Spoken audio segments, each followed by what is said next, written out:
the longest scientific study known to man so far has been what are eye bags, right? So there's been many different studies from many different countries, but the heavier the eye bag gets is because of the weight on them. The biggest weighted object right now is the FNTASIA episode list, and we're adding another one in there right now today. It only gets stronger.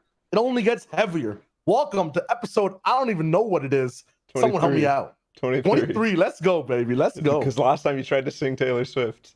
That's how I remember. True. I just remember the That's fucking... a definite improvement. But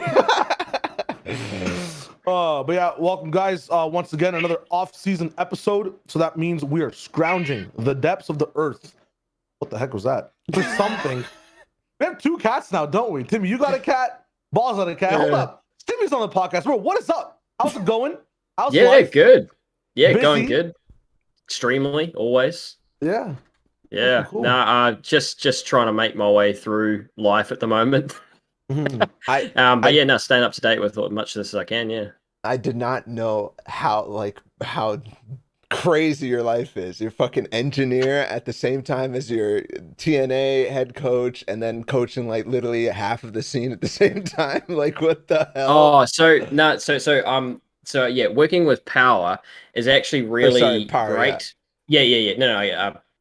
It's really great because it's cut. I don't do freelance work anymore. I basically only do live coaching, and all of my prep work is done with a Power stuff. So that cuts down so much of my like coaching workload, which is really helpful, obviously. Otherwise, I would be dying every day. You're on stream too, right? Like that's like more of a. Do you get to combine like some of that work on stream in terms of like live coaching and stuff? Or is it also just like extra on the side?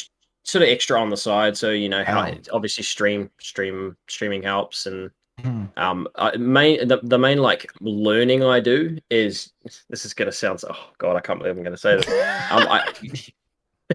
I actually I don't want to give the impression like I'm sitting in a corner at work like watching streams eating my food, but I do watch, you know, streams and try catch up with anything that I miss at work at lunch if I miss anything important. And that was how I used to do that shit too. Just fucking be on Reddit like during work, like, oh, hold up, let me watch this tournament real quick.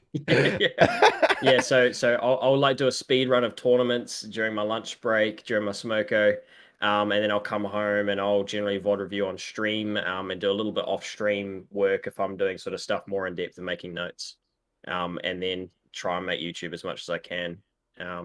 To be fair, when I was working as an engineer full time, that was like my biggest like YouTube grind moment. I don't know why. Oh, man. It was just time. Yeah. It's just it's like, I don't want to. Engineering is like a safe haven, and if I can make something out of this to make this full time, I want to try and pursue it as much as I can while I have the opportunity. And if it doesn't work out, then I've got, you know, it's engineering to come back on. It's not a big deal. Nice. You know, so I'm sacrificing the sleep and making the most of the opportunity as I can. Yeah, that's all it is. Nice, that's safe. Oh, let's go. It's, you know, if I'm thinking about patterns and statistics, every engineer that I know that's tried to make it in Fortnite has done it so far, 100% success rate. So actually, true. Yeah, it's actually true. So you know, can you count on their fingers? Yeah, we got there's this ball at W. Yeah, and the list is ongoing, right? So there's like an infinite level of how deep this goes. It's a very experimental list, but it goes crazy. Usually it's the fucking students right now, like that I know. It's just a bunch of people who are like studying for college and like, and they're just going ham in Fortnite or any other pro scene. But yeah, usually too, that's changed over time, no? Because like beforehand, it's a lot of people who were like going into college who were like, yo, I kind of want to go into Fortnite. Do I go in my first year or not? Or you know, it's people who are ending college who are like, should I stop this and pursue this? And now it's like a bunch of first years I know who've done like college, like 6 months of it. They're like, I don't want to do this. Let me just like let me cast. Let me be a pro. Like I don't want to keep going. So I don't know what's going on. Maybe that's just your life path. No, true. Yeah, I know a bit about that. But that being said, this off-season week has been the most abundant with third-party tournaments. Because the last one I guess was first party, bro. What are second party tournaments? But that's a question for a different episode. The first one that we didn't talk about last week is NAE Solo All-Stars, so we can jump right into that one. It did happen. it did end, and Oh. Canada won, as they always should inside North America. You already know how it goes. Pamsto came out in first. And for me, this entire NA East was kind of like a blast from the past slash like what you would expect from a solo competition, other than like complete first place in a sense, because I don't think anyone expected Pamsto, maybe a random, to come out and win it. But names like Casker, who used to be just like really godlike way back and like maybe solo scrims more so than the actual events. People like Kanata, who you would have like a shoe in to just win a competition outright when it comes to solos, no matter what. Popped off. Bucky's in the list. Dubs is somehow always here, no matter how many days he's taken off playing a different game. The dude just comes back and knows how to place, in the top. It's just insane. I hate people like that. No, Yeah. I thought it was a really interesting leaderboard. I wasn't hugely surprised. I mean, obviously Pamsto's a surprise, don't get me wrong, but I watched a lot of their trio VODs, and their fundamentals are so solid. They really impressed me last season. I actually had them as my dark horse to do well. Or like I did my predictions video. I was like, keep an eye out for these guys. These guys are really good. And any team who shows off the fundamentals that they showed off, if any of them did well, I wasn't going to be surprised. And Fatch is in 12th as well. So, obviously it carries across the whole trio, apart from Carey, or W Carey, who's a little bit further down. But another one, there's Slacks. Like, Slacks is a unbelievably good player who never gets his dues. And, he's always at the top as well.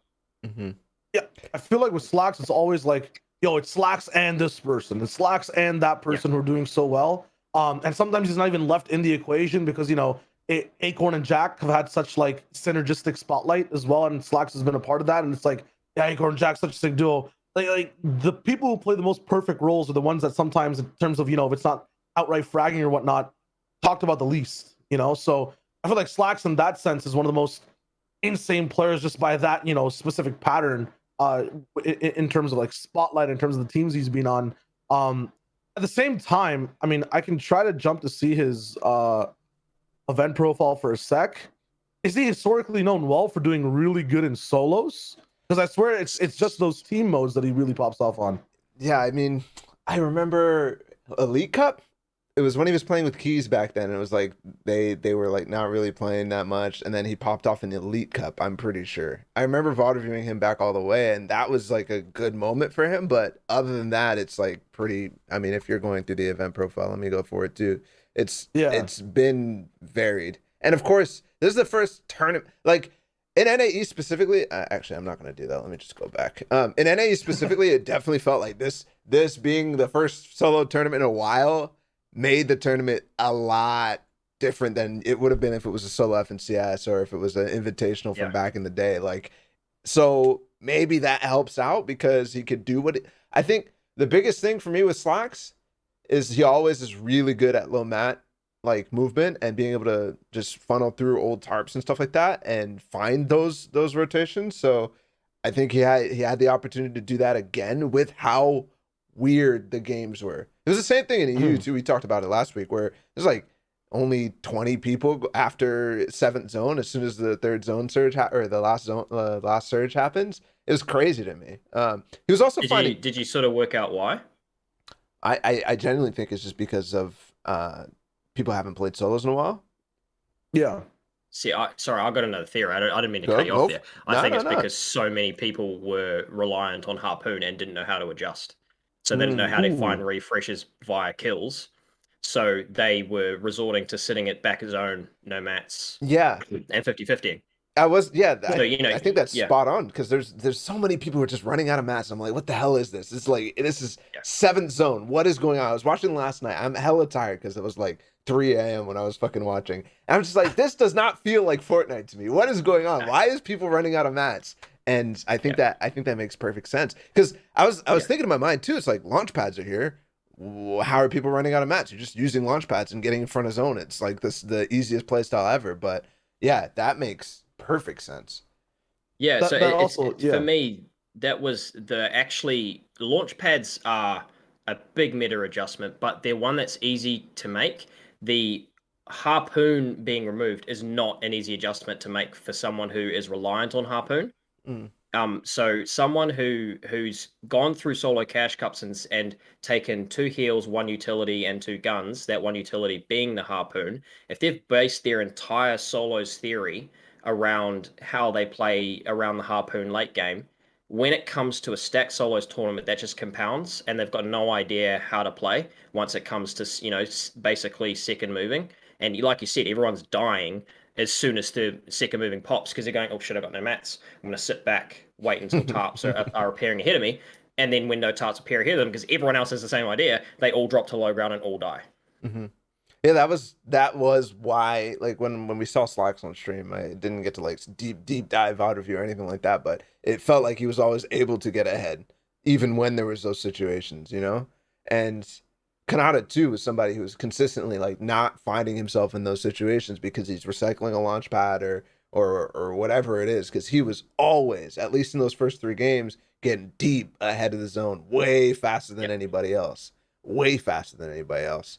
And bro, talking about Kanata, man, this guy fucking threw again. I cannot believe how many times Kanata's going to throw solo tournaments. I think this is his best placement yet in one of these tournaments. Like, so props for that. But goddamn, man, how hard do you have to come out swinging and like what more does he have to do in the first couple of games? Like 6th place was 7 elims, 1st place, and then 14th place. Like at that point, I'm already like, okay, cool. Kanata's just got to get like one more game, and that's all it needs, and it just doesn't happen. Yeah, with that lack of harpoon, it also like kind of answers the question and the problem of like historically in solo tournaments for the best players, or at least at the top 5 and 6, consistency looks a lot better as well, right? Like point thresholds sometimes either get higher or like, even look at Pamso or Casper's just placements overall, you don't see the 60ths keep happening in like in really good 6-game performances. It's like, I feel like that's why Pamso had a chance to come back and like swing games, like hitting high on your swing games could get you as high as his first place with 7 got him, right? Because usually even if you have that big swing, because of how consistent people are, they can make it all the way guaranteed to like at least 8th zone, just getting as many mats back and having the tools to be able to survive, even if they don't have like, strats per se. You just have to wait for a fight to happen or wait outside the zone on a higher layer, get a few mats, keep moving, playing for that placement. If that's not an option, if you have people coming in and they have high swing games, they can steal tournaments essentially. I feel like if Harpoons were there, this probably would be Kanata's tournament straight up to win 100%. And people like Casper and Slacks, people who kind of are good at playing that classic style of everyone is just fucked, right? Like this is a savage wasteland, and you need actual solo game sense that these guys build a lot because they've played solos for so long. They're playing arena more than anyone else as well, which I feel like helps a lot too in situations where you have like really random places and random moments on the map. You're right, Tim. Like because of that, that's why I feel like we see so many big names at the top. Also, one random name that I kept seeing come up, Peterbot. Dude, who is this guy? Same thing for him, man. I think he came through the opens. Peterbot, opens. He fucking has been popping off this year, like in a improvement level. I don't think I saw him at all last year, and this year he's just like there in even some of the trios and everywhere pretty much. I don't think he's been making grand finals, which is why we probably don't see him. But coming through opens, same story for him, man. He was up there, but he had the worst like scuff. He had a scuff drop. He was fighting somebody off spawn at one of those like basically the same. What are you guys calling them? Yeah, dish stations. Spire. Oh, right. Spire. Yeah, whatever. those locations, with the fucking mounted turret and shit. The pink Benji type of beat. The Benji pink. Yeah. Oh, was he fighting there? I thought he was the guy not there. He was like the one next to retail. Yeah, because he sniped someone out of the air. What? Yeah. You can search it up on his Twitter at some point. He landed before someone and then sniped them out of the air. As he was landing, a poor guy, obviously. But I want to expand on what you're talking about with the swing games, Shire, because that's a really interesting sort of discussion. Because Pamsto had the biggest swing game of the tournament. It won the tournament. I don't know if you've watched obviously you casted it. but game 4, the 3rd place with 1 kill. So I went back and I watched all of his games in depth, and I was like, okay, what did he do differently? Because to win by what was it, 10 points? No, 7 points. So 7 points is a pretty tight margin with our scoring system. For him to be winning by that kind of margin, I wanted to be like, what separated him? What was the thing that separated him? Was it like a plan that consistently worked, or was it, one game? And for me, I think it was game 4. You see, 3rd place, 1 kill. That game there. So I'm going to give you a rundown of what happened. Okay, he didn't get his refresh. Okay, so that exact situation we were just talking about, right? So second moving pops, he's got no refresh. Literally, I think he had like 100 mats, and he drops down, doesn't get a kill on someone, has 0 mats now. Back zone run, no one sees him, no one shoots at him. 34 seconds before he sees someone, he goes from 21st place through to 8th place. That's a pretty decent swing. Yeah. Right. And then from that one refresh back to 0, like basically using everything on that refresh through to 0 mats, he pulls off 2 medkit plays, I think it was 4 or 5 chug cannons. Again, 0 mats, and no one picks him up, no one sees him, no one shoots him, and he makes it through to 3rd place with 1 elim. And that's the swing game. He went from where he should have died in 21st if someone just turned around, edited their flaws, looked at him, at 21st place through to 3rd place, 1 kill. And the difference there is 15 points. Yeah. Huge swing game. That's literally also just allowed because like everyone is legit panicking. Like this just seemed like and even thinking about like EU, it just seemed like solos at a safety net. Like the people who seemed the most confident or like who knew what they were doing the whole time is people who just had like maybe a little bit of grief strats for height, or like really wanted to just take control of the game and play in a realm where like, the meta doesn't matter, the weapons don't matter. It's like you're making a decision in the 6th zone. If it lands, you are doing really well. You needed to land for 2 games. Some of those people just pop off. But then at the same time, those guys who are looking to play a consistent or play a zone properly, think about things, they're getting cucked the most, I feel like, by just the loot format and the fact that it's solos and we haven't seen solos for a long time, right? So I feel like yeah, my biggest argument for it is that it's 6 games. There's always variance in solos. There's always variance. You'll have the 15-point swing like that, but over 12 games, the variance smooths out, right? So he hits the if you think about the bell curve, he hits the the 5% ultimate RNG, right? And at some point that's got to swing back the other way, where he hits the maybe the 10% ultimate hard RNG, the RNG that doesn't go your way. So the issue with 12 games is that you don't get the smoothed out. The one game that happens all the way to this end can really influence the tournament, and I think it really did, because I do think this could have been someone else's tournament to win. And again, I don't want to sound like I'm bagging on the guy. I feel really bad when I bring this up, but I just watched that game and I went, holy shit, what a run that was. You know what I mean? Mm-hmm.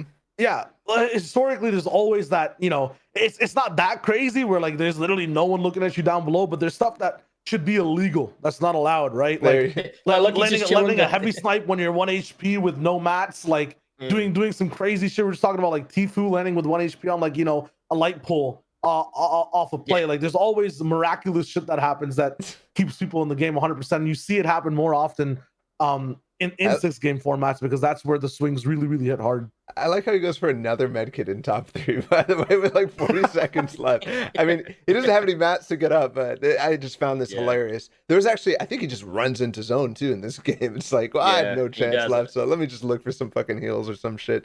30 seconds left, and Stretch and Tragics are like fighting like crazy for the last 1v1, and Pamster's just like down there. Yeah, I'm just healing, guys. Please, somebody die, please. Like, and he's like moments away from getting second here too. Yeah, he nearly gets it. Yeah, moments away from getting second. I think that's crazy. When I was watching, I was surprised by how that meant like the off heal transitions. Like in trios, I was like, okay, cool. This is kind of nice. Like, it gives you the option to be a little flexible. Your teammates can go ahead and frag out, especially if they're in shambles. And if they do die, then you're playing the extra placement type of game, like finding in the zone and stuff like that, and then you move ahead. I thought that was really nice. But so many people were also doing it here, just by virtue of like that's what they were doing in trios, so like might as well. And some people were just scuffing it, like hard, not even just scuffing it, but like doing it so early, like 7th zone type because they have no harpoon, because they have no mats, then I'm just like, what is going on? Like, why do you think that this is the play?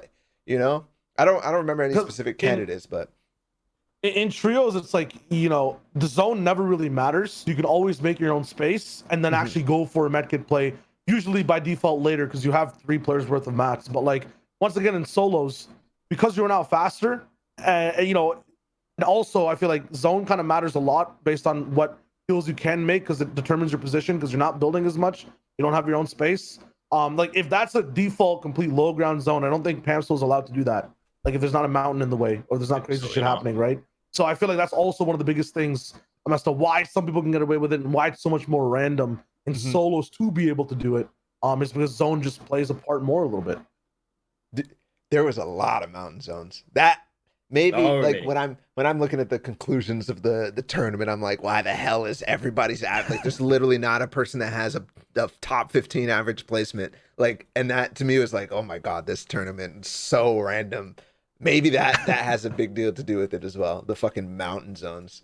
They're just treacherous. Yeah, man. They're awful. And again, like this is why I don't want to sound like I'm taking shots at this guy, because I actually think he's extremely talented. And watching him play the mountain zones, you go, holy hell, this guy's grasp on the game, and his even like you can see the way he thinks as well. When you watch him play, you can see him look up the hill and look down the hill and go, okay, no, fuck that, I'm going up the hill. And he'll get up and he'll get up the hill quickly, and he'll be the first one up there, and he can hold people. He's got dominant positions early. Like the way he sort of secures himself and makes sure that he's never in a shit position for late game until he really needs to be is really impressive. Like this guy, again, I think it comes back to that idea of I watched them in trios. There was obviously good theory going on, and if you've got the good theory and you transition it over to solos, you're going to do well. Yeah, some things basically got to be in the water inside Misty Meadows, right? Because it seems like every player trio that drops her for a bit gets this like insane game sense of how to play 6 zones, whether to, you know, grab height as fast as possible or just like, you know, hold on to low no matter what. Yeah, and first moving is the big one, isn't it? Like if you can survive first moving in a stacked solo, you're probably going to be fine. There's a lot of players who go down in first moving, and if you have your refresh theory, you know, sorted, again, it comes down to have you adjusted to the fact that harpoon's gone or not. You're probably going to be fine. And Pamsto had a couple of ways to get refreshes. I don't know if you guys have watched over, but he pumped people coming off launch. He sat and waited back for people to take launch pads, pumped them, and then followed them. That was one of his ways that he did it. So he'd purposefully sit back, wait to recycle, and then jump on someone's head at around half or first moving if he's recycling. So that was a really cool way to watch. It's something that I played around with a while back, but I never found it to be consistent because there were so many, like there was crash pads or other movement items in the game that you could just use instead. But because this was the only movement item, it was a really, really effective strategy.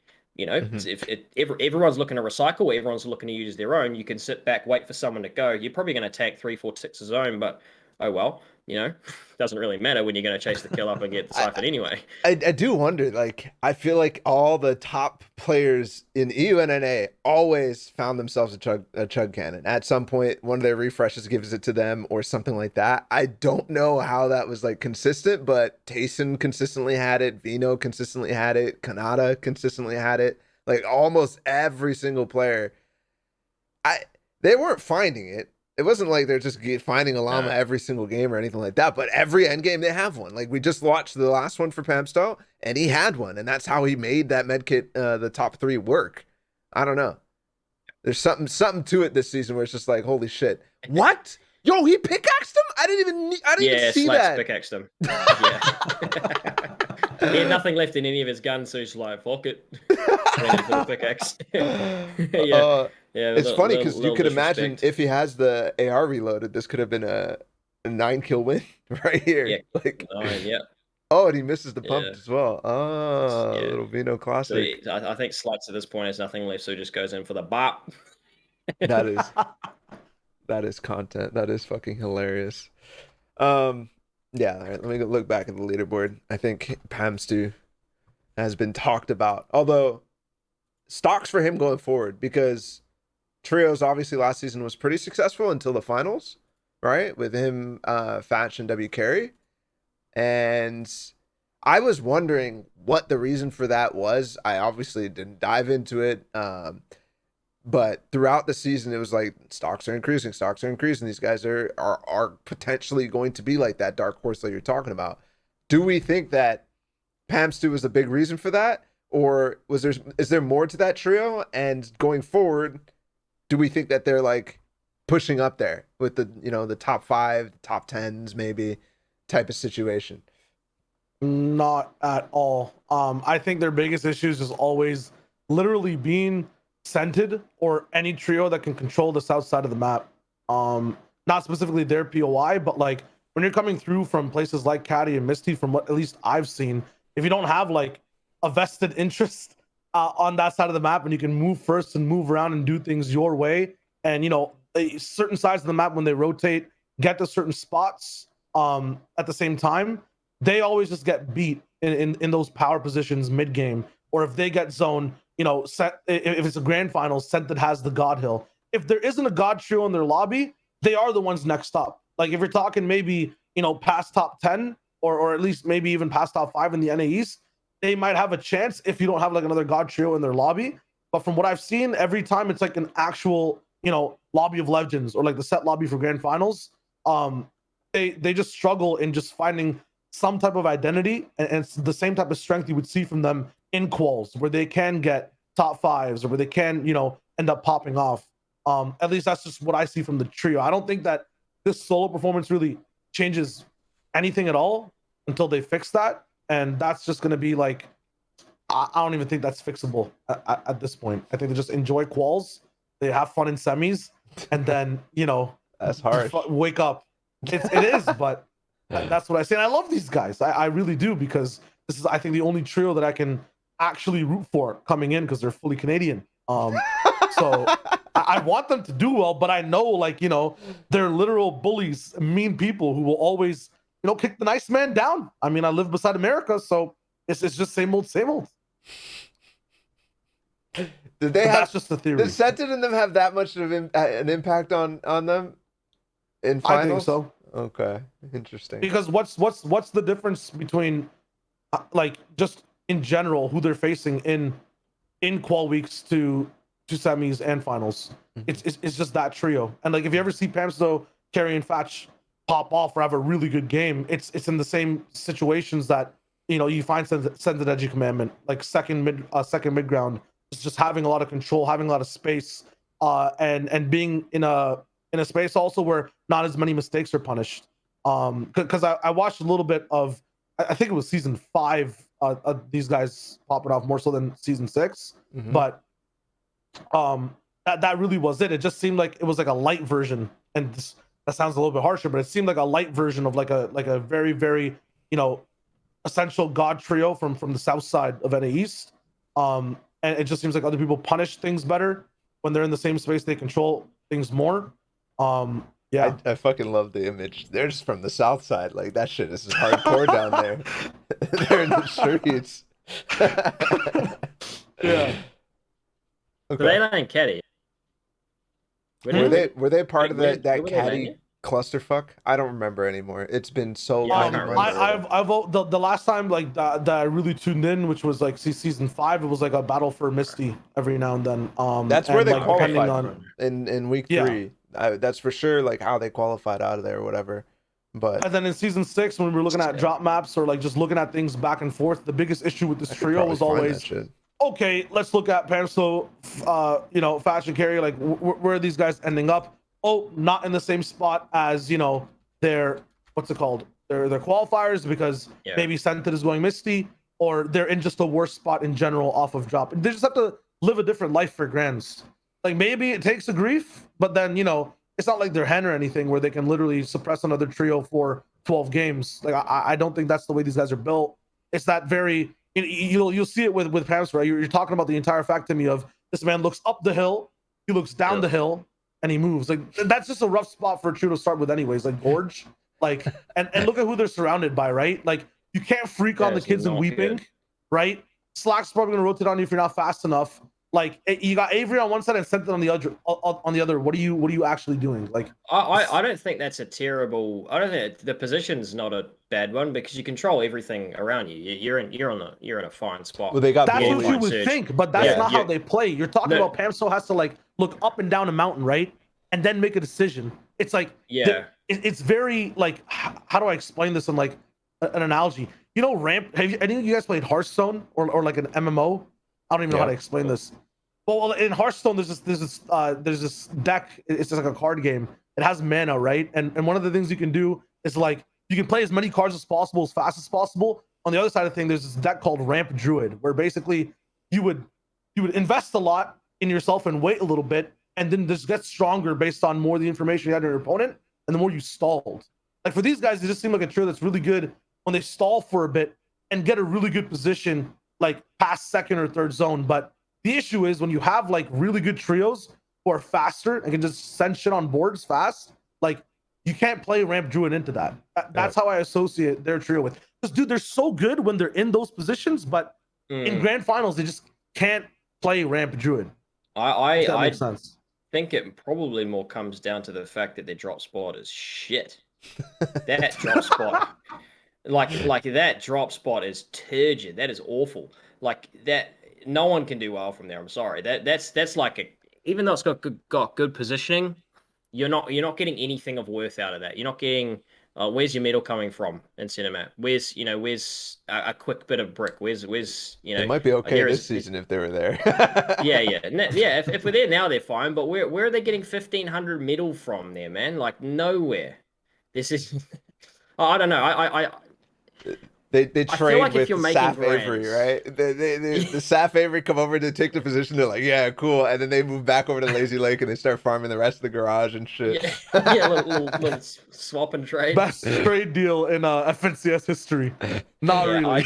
I don't know, man. I have, after watching them in quals, I genuinely believe that they're a team who understands how to play through mid game. Like that was the first thing that jumped right out at me. I was like, okay, these guys have a real good grasp about when to rotate, decisions about cutting lines of sight, like essential basic decisions that any IGL needs to be able to make from game to game, but that are really, really important to consistency and performing at like a high level. So I don't think their mid game is terrible. I think when you've got a drop spot like that, you've just got no fucking chance. Yeah. Yep. But they Sometimes usually don't. It do feel like that. When grand finals is not in the title, they have the spots that they can do well from. But yeah, it's just at the end of the day, they never will. Exactly. Yeah. Yeah. No. Yeah. And like you said, when you're not a stretch Avery Saf, when you're not a one of those teams, you're just you don't inspire fear in someone. Like who's going to be running from Pam, Stowe, W Carry, and Thatch? You're not like you're not a center commandment edge. You don't have that kind of. When I say center commandment edgy, everyone's like, whoa. When I say W Carry Thatch and Pam Stowe, people go, oh, okay. True.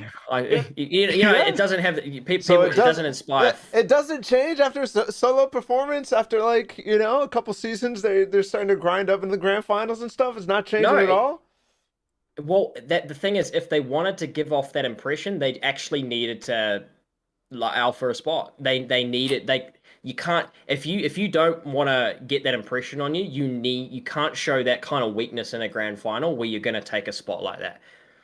That's my opinion. If they wanted to have that, like they're going to say, oh, we're going to full send this spot. This is our spot for the rest of eternity. If you're going to continuously bounce spots from final to final to final to final, no one's going to be scared of you because they take that as a sign of, oh, these guys don't want to fight. These guys are shit fighters. Yeah. Think about it like in comparison to Vino, who got second place, to Pamsto, who got first place here. Vino's getting like hella fucking respect. He's like, oh my God, guys, this is like one of the best fighters. This is like one of the best fighters in the world. Like people should cheer with him and I feel real bad now. Look, this is just the realist, how people are perceiving this, and us included. Yeah. Like that's just how it is, and that's how the cookie crumbles.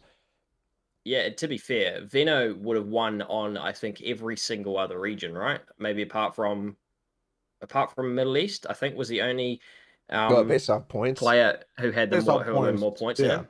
Oh yeah, but But yeah, in terms of points, but like the distribution in EU was crazy. I don't want to go into EU, but like that those two players with that many points is crazy. Mhm. And Tayson in his first game probably would have had a top 10 because he had Peppers in a pad. So he probably could have been a 150 plus game. 50 plus Yeah. game. It's just crazy. Yeah, All right. I don't think stocks for Pamps to change literally at all. No, unfortunately. Even though it was like up or down at all, it's just like is it white or yellow they use for the line? I don't know, but it's just Wait This is for there. what? What was the analogy Oh, there? huh? Like is that how stocks work? Like it either goes Oh, the it stocks, goes okay, green okay. Yeah, or yeah, red or like it's like a yellow like a It's white just line. I straight flat. don't even know. The stock's Straight not flat, yeah, selling straight at all flat. anymore. No, It's because just not trading. we evaluate things by trios. Now stocks go up for me the next time this happens, right? Because there has to be like an event like at the end of this year or something. I hope, but like Yeah, there is. stocks for me will go up there, but like we just don't see this at all. It's like What if he wins multiple cash cups? Solos. don't care. Don't care. It's not Solo changing. cash cups. If he You come on wins the wrong multiple show, solo Timmy. cash cups, You've come on the Yeah, wrong no, show no, talking about solo know, fucking I know, cash no, cups. but there is still some kind, like at least it might show that there's that kind of at least consistency, or I mean cash cups do he sort could of show come fighting in ability a little bit. statistical last place in every cash cup, every single cash cup, right? And every single qual or whatever. And if he somehow quals for grands and contests Misty and wins at least even one game, my stocks for him will go up. That's the only way they change. Or that's the only way they get affected. I don't care if he wins or loses. I don't care if anyone in the trio wins or loses anything. If I just see them in a grants in FNCS and they change the way they play, right? Which is difficult because the situation is just scuffed, man. And I can't even blame it on collusion because I just can't at the moment. So because this is not there. Usually it's an easy cop out of solos, but if they do that in trios and they just try to change what they're doing, and stocks will go up, but then they'll also just have half the pricing, a quarter of the pricing, because these guys land like somewhere in the middle of the pack. I don't know exactly what Pencil Carry and Thatch place, but they get a salary every 3 months, right? Like as to where they're playing in FNCSs, they're a grand finals qualifier on average. So yeah, they make finals. yeah, they make 5K. Yeah. 10th place, yeah, no, man. they're a good team, man. Fucking hating. We're hating. We're I'll keep hating. I said that I wasn't surprised at all because they showed me they could do it, but it's just about for me the consistency. Like if you can't put it together over multiple, they're gonna have to show it again, right? And what really scares me about it, and again, it comes back to that idea of if you can't take a T1 POI, you're not going to place consistently as a T1 player. It's just that simple. Hey, you're not gonna get a tier 1 placement. That's respects. Yeah. And honestly, the fact that they got 10th off of that drop spot. Usually got like 19th, or something on the 20th side, but I think this FCS was but this past one was a little bit of an anomaly. It's the same shit as like fucking Hen Jannisz and Chapix coming in 8th contested. No, they landed a shit drop spot and they still get 10th. Is that not respectable or no? Nope. They just had I still Harsh. What do you think about them winning the thing? What's up? What do you think about them winning that cup just recently? Oh, okay. Oh, we'll get into that. I think it's fucking lit. Oh, sorry. We'll get into that. I didn't want to jump ahead because I think there's still some people I want to talk about. Sweet. Before we go to Caster, let's talk about some of the people who like kind of like shit the. I don't want to say shit the bed, but like there was some players here. I'm just like, wow, okay, that is a. Where's Booga? Booga, unfortunately, he's like he's quite a way up, I think. Yeah. 21st. Okay. 21st, yeah. Unfortunate, man. I don't know how many times I've seen this guy fucking die in the floor to a car. Like, how many times is that gonna happen to him in like the first game? Something is going to trigger him because it's just Fortnite at this point. Like, he just gets the most unlucky, like glider bugs or crashes or car takes him through the floor. I'm pretty sure that happened in solo FNCS as well. Yet he still actually comes through. This isn't as much as he came through in the other game or in the other things, but I think when I'm watching Bugha, I'm just like, this has not evolved since World Cup. Like, since World Cup. Maybe in team modes it definitely has, but in solos, it's just kind of the same play style over and over and over. Just quiet, looking for people who are fucking up, and then dive their box, take them out, and then you're just slow playing the entire end game. Like, I think he's a victim of the harpoon.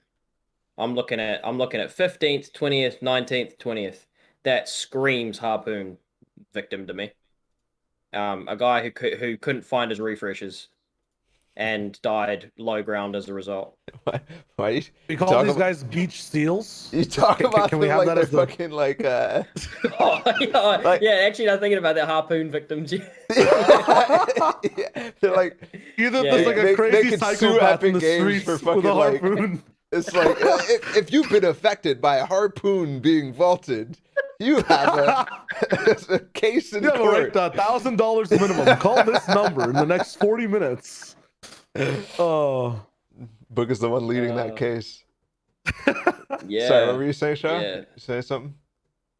oh, and I was also saying like if we're talking about harpoon, like this can just be like you know if we're seeing a case like this, just call them like a seal, like a beach seal. It's like harpoons are fucking them because like that's how they hunt seals. Anyways, Timmy had a better one. Yeah.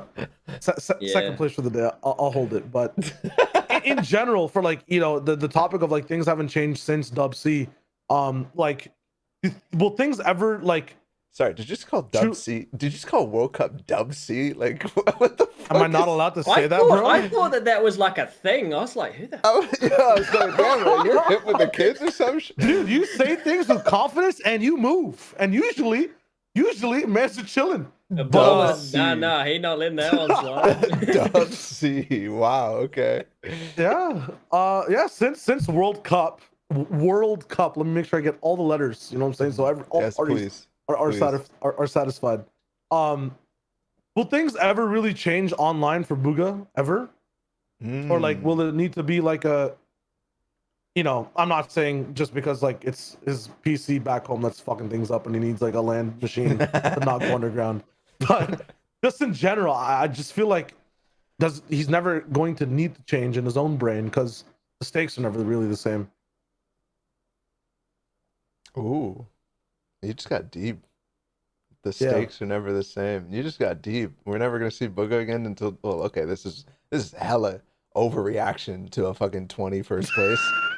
Because he has like one of the highest average placements like of all time in solo events and stuff like that over the DreamHacks and whatnot. But yeah, that should cut. I'm not even saying that his placements aren't going to get high or he's not going to win another thing. My topic was even in the forts that he gets, right?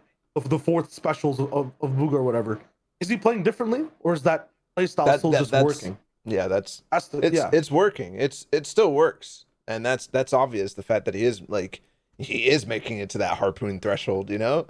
But it's I don't know, it's never more than that. You never see him having these crazy like 7 kill streaks type of thing where he's getting impact after impact after impact. And it feels like when he does get in that low mat scenario where he used to be very, very good, it is very difficult to make that work anymore because of how everybody is good at, you know, controlling the space around them and playing the low ground layers and being ready for people like that. It's just like as soon as you get spotted in one of those situations and you're not in a place where you can get through a tarp and, you know, play it from there, you're just dead in these scenarios down the line. So yeah. No, the low ground evolution has really stopped those huge low ground pop-offs that we used to see because people started to do the, you know, rotate to dead side, get to front side, start controlling space, sort of, you know, that whole meta completely changed the big pop-offs that you tend to see. And every now and then you'll see someone back zone railing a bunch of kids with no mats, but if you're the team or the guy that's out front, you're just going to turn around and shoot them and probably, you know, get 1 or 2 kills or you know, that whole that whole, you know, low ground space control meta has basically stopped that exciting kind of, run that you tend to see people go on. And that's actually why you see a lot of them happening through mid game now. Oh, sorry, through mid ground now. Like if you see a pop off, it's generally, 3-4 layers up. You start to see someone patrolling through a tarp, and they get a kill, they drop down one layer. They get a kill, they drop down one layer, and then they get a few mats, they get ahead, and then it continues from there. It's like you don't see those big low ground just one pump, one pump, one pump anymore. Yeah. And then you might see it like one off, every now and then when the stars align. And then on the topic of like just one off performances, every single FNCS there's like or any event there's deep wins. Deep wins meaning there's someone who has a VR but is like still very low placed. It happens in like trios all the time where if like a random person can come in, win a game, and then not be seen for the next 5 for the next 11, right? Oh yeah. This is the term I literally came up with on the spot. The deep wins. So many terms I'm not up with. Yeah. WWC, deep wins.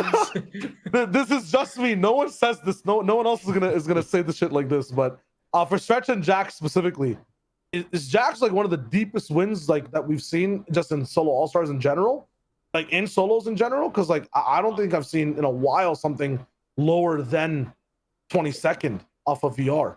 Unless I'm tripping, and I don't remember. In solos, you won't see much lower than that, but I can promise you there was much lower than that in trios. I wouldn't doubt. This last round, there was some crazy shit that happened in Asia.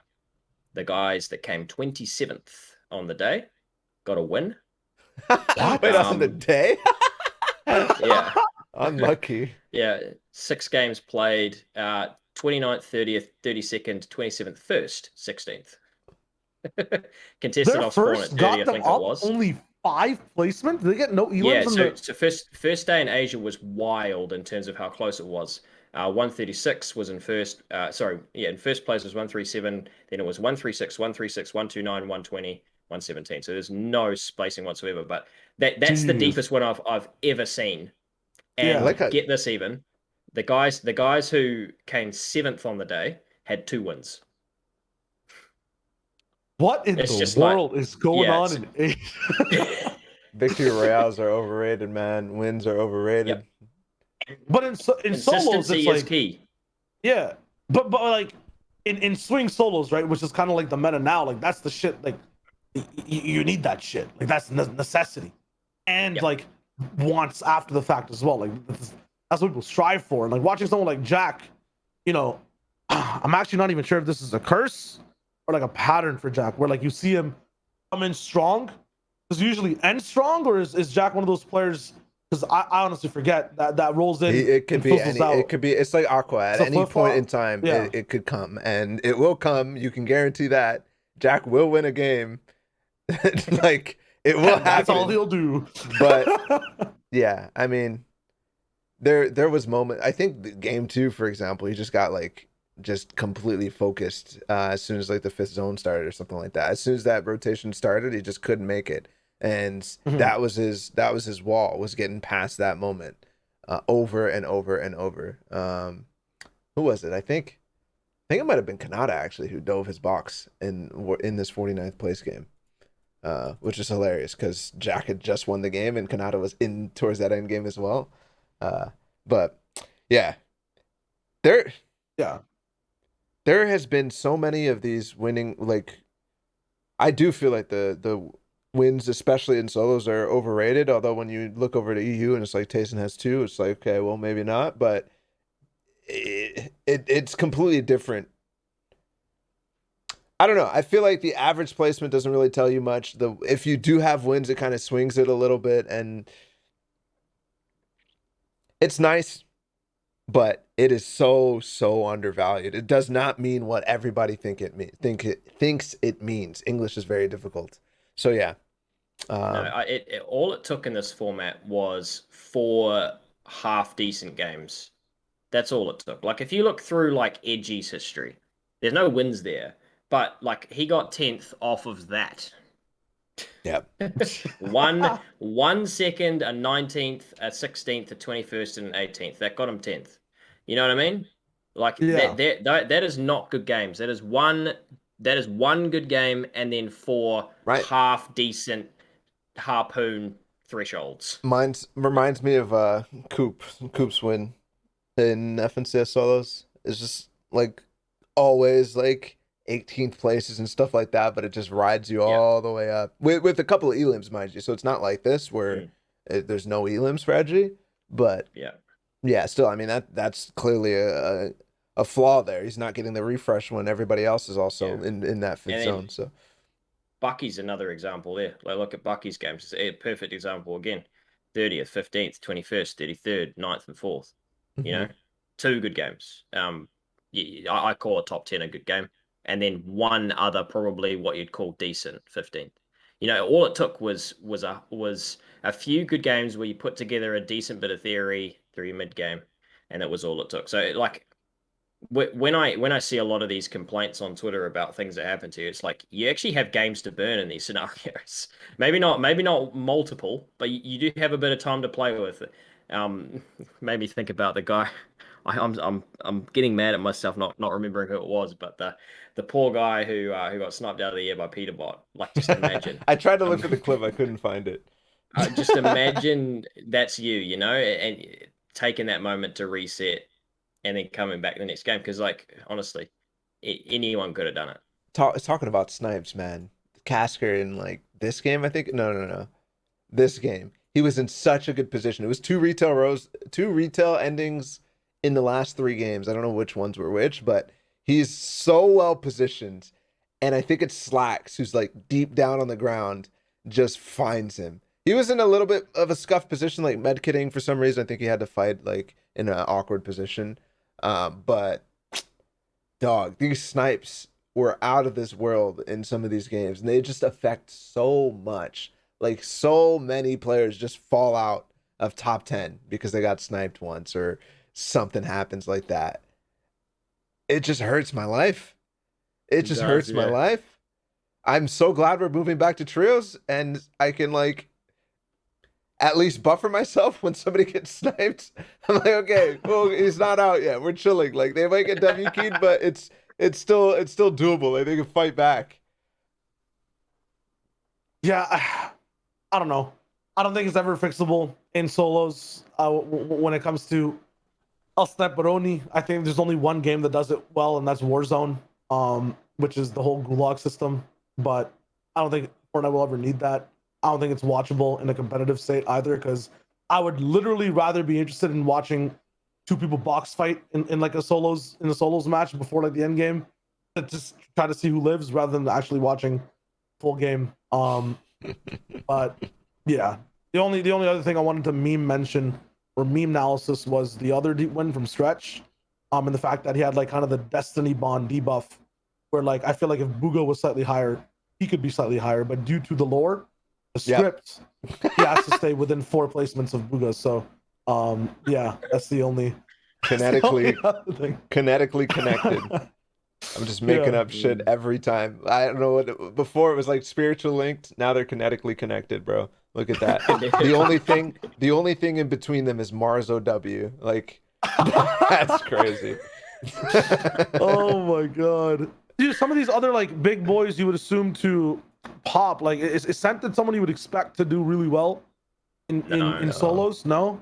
no. The God IGL, like Again, the smartest rotates. This guy can Hey, lead a team. 31st is what I expect. Like that's a good shit. That's some good shit from Scented. Like good shit, man. Like that's what I'm see, thinking. yeah, yeah. No. He. I think in a 12 game format, we'd actually see him top 15. Mhm. Maybe push a top 10 because I think he's extremely talented in solos. But again, I think he's a victim of Harpoon. He is a I live coached him like this is ages back. This is like far out. I can't even remember how long ago. This was in lockdown last March, it's like a year plus ago, nearly a Damn. year and a half ago. That's right. He was very reliant on Harpoon back then, and I went into this expecting him to struggle getting his refreshes late game. Um, and I think, like I said, I think a lot of people struggle with it. Um, like there were other people who I expected to do well as well. Like I was expecting to see potentially more controller players up top because controller players at Yes. least had a bit of practice with box jumping. I was expecting, back in the old meta, and they're kind of professionals at it. So Illust, I was expecting to see up there. I was expecting to see Clicks up there because he's a good box diver. Yeah, it's a good one. Yes, we're going through quite a lot of them here who I expected to see do better.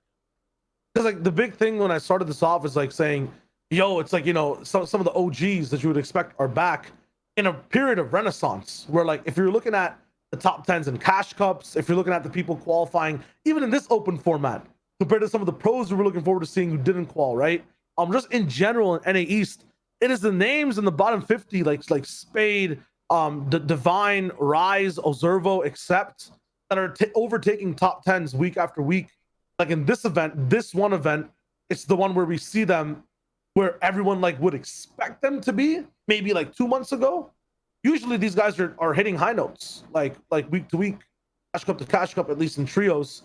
And even in some solo cups, like when we're doing post-match analysis in FNTASIA, some of the weeks in NA East, I can't even keep up because I don't recognize 8 out of the 10 names inside the top 10. I'm like, whose man's here or there, what's going on. You do now. But yeah, no, not now for this week 100%. And now in general, like, they have caught on. Like the Renaissance period, I feel like is almost, overtaken to be actual meta. But like everything kind of reversed in a sense in this event. Like all those names just didn't hit. I don't know why, but wait, what do you mean? I think it was because you're like expecting because they've been they've been overtaking in the past couple of months.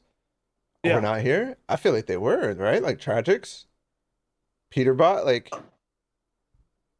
Yeah, but I'm talking. Pams I'm talking like, about you. You would expect like more. Like there's just not enough. There's too many. I think if you look at the top 20, maybe top 25, then yeah, you can get the impression that I'm thinking is actually happening. The Renaissance is happening. I think that this is proof of that, not the other way around. I don't think that, like, look, just we could go through, right? Okis, top 25, Sticks, people already knew, but like he's not the guy who's, pushing it. Frist is off the deep end, but he was also one of those new Renaissance type guys a little earlier. Dom is there. I mean, Jack and Booga are never going to go out. They're people who are consistently playing and doing very, very well. I mean, some of the other guys like Bizzle, like Clicks, will fall out. Mars wasn't one of those. Stretch wasn't. Avery, obviously not. But Brocane is part of that wave as well. I mean, he's been there very close multiple times, but he's the guy they're working, they're putting in the time compared to some of these other guys. They're just like, NA East, it's Fortnite. No, it's just random shit, The people like Commandment and Edgy, these guys are the guys who are holding on. Bucky too.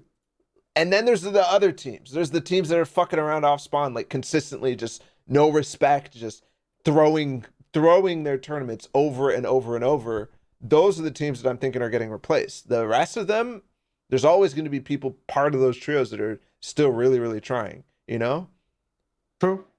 Yeah. I don't know. I look at this and I'm like, this is the Renaissance. This is the turmoil that we've been seeing. And it's happening, especially when I see a Pamstu win. When I look at this top 5,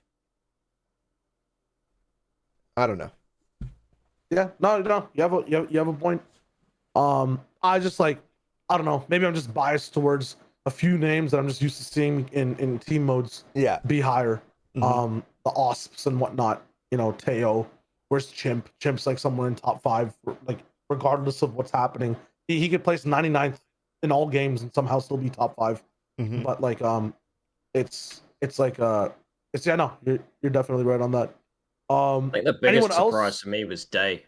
That to Day? me was Day and Mirror. Really?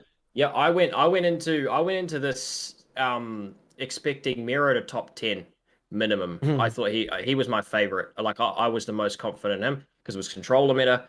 And Day is one of those guys who I was like, he might do exactly what he did. I was like, it's either going to go terribly or we're going to see him win 2 games in a row and then like get 10 kills one game or something like that. But the fact, like, to me, that kind of proved to me, I have this thing, like, when I watch them play, I hear Reverse and I hear Miro bouncing ideas off each other. and I see Day kind of just sitting there and completely zoned out. And then when it's his time to kill someone, he goes, "Okay, cool. What do I need to do?" Just totally zones out. And this to me was proof that I don't think he absorbs information. I think he just exists when they play, and he doesn't completely sort of take in what's going on around him. He doesn't understand why they're doing things that they're doing. And Miro does. And I think Miro could IGL a really good trio. I think he's at that level of understanding now. But that was why I was expecting him to do well, because he's got the controller, he's got the confidence, he's got the aim's the biggest thing in solos really. And then it's the confidence to get in the box and get the refresh, which was what was the main separating thing in this meta. I was like, but one of the big things with Day though is that, like, sometimes in other solo competitions, or primarily in duo ones, like, you can't just exist inside duos, right? Because I see him as one of those maelstrom forces when it comes to like duos. Like he plays really, really well inside those formats, top 10, sometimes almost close to wins, no matter who his partner is. Why is there such a big difference in that solo, or at least I guess in this event, or just in general, solos to duos? Because in duos, he's like a shoo-in. He's on interviews post-match. He's winning days in qualifiers. We always have to say no pun intended because it's Day's day, blah, blah, blah. Like, do you have to do that? That's something you have to do? Oh, I didn't know. Sometimes, man. Listen, I was trying to... You don't have to do that. that's what happens in the Fortnite broadcast. You just watching, have to do it. Like, it's just a requirement. It's written in the contract. If Day has a good day, it's Day's day. That is something you have to say. Ooh, but watching him and Clicks win Duo DreamHack a while back, that stuck out to me as like the moment, like that was almost a thing where I was going, do we even need IGLs anymore? Because Clicks is an IGL and Day is not smart. And I was like, I had this kind of. So you get what I mean? Like he. Oh shit. Yeah, no. But he's not one of those guys that you look at and go, like, he's dictating what his teams are doing. I don't think he has that understanding. But when I watched that, I was going, holy hell, we've just had Clicks and Day win a tournament, and then it kind of struck me they were carried by cars. I watched the things back. I was like, okay, now IGL is still a thing, but they could jump in a car and rotate wherever the hell they wanted, and they get there first, and they'd sit up and get their surge, and then fight someone if they wanted to. Like they fought for surge every game, and there were small things that happened, but again, it proved to me like, okay, now the time of the IGL is still around, and you still need to have that understanding. But that was something that when I was watching them, it wasn't based on Day's decisions, and I don't think over that entire time in the last year, he's absorbed the information that is well on offer when he's playing with Miro and Reverse, because those two are just like this all game. I think that's probably overreaction to a solo performance. I just think that probably... Really? I think it speaks facts, no? Because there is I think there's truth to it. I think there's truth to it, but I don't think that this solo tournament is like you can make a conclusion based off of that is true. Like you can maybe use that as evidence to the theory, but I'm not gonna sit here and be like, okay, Day placed 85th. Like, it's to me, I see this and I'm like, okay, it's a solo tournament. He just doesn't give a fuck because he's the trio champ, And Reverse 2K is rubbing off on him, like. Yeah. The only reason I'd push back on that is because I'd at least expect to see one good game. Like he played all 6, and maybe he was just pushing people or whatever. He was. After game 1, he was just fighting. He was pushing frat. Oh, okay. He was pushing frat. Okay. Well, maybe it isn't indicative then, and I should just shut up. But that to me was it just stuck out to me because he was one of the guys that's like he's a wild card for me. He might win and then he might come last. I got no idea what he's gonna do. Yeah. There was one game he like hard push frat and Miro. He hard pushed the fight that Miro and frat were having, and then they disengaged. And Miro, like, he disengaged in, like, a really bad way. And Miro just beamed him and then just W-keyed him and just killed him. And I'm like, okay. God, but, yeah, I mean, these last 2 games, like, look, 86, 88. It's 6 minutes, 8 minutes. He was just He was definitely starting to troll off spawn at a certain point. I think he lost hope like after maybe game 2, you know, and that could definitely happen. That could definitely happen. I mean, he Look has at how many people 100K just quit. just to Like, yeah. 3 people just straight and up Saf quit. didn't take it seriously, did he? No. So This is the so thing. we had Kaz doing his shark cosplay. We had and then we had, you know, there's a bunch of people there who weren't taking it seriously. We had the other shark cosplay that went on. And then there was a few people who just didn't care. Tabna had a party to go to. It's always one guy on any It's East that has a party to go some to. party, Man. And then I think when it comes to like just an event like this in general, is there anything else that we want to mention on any players around?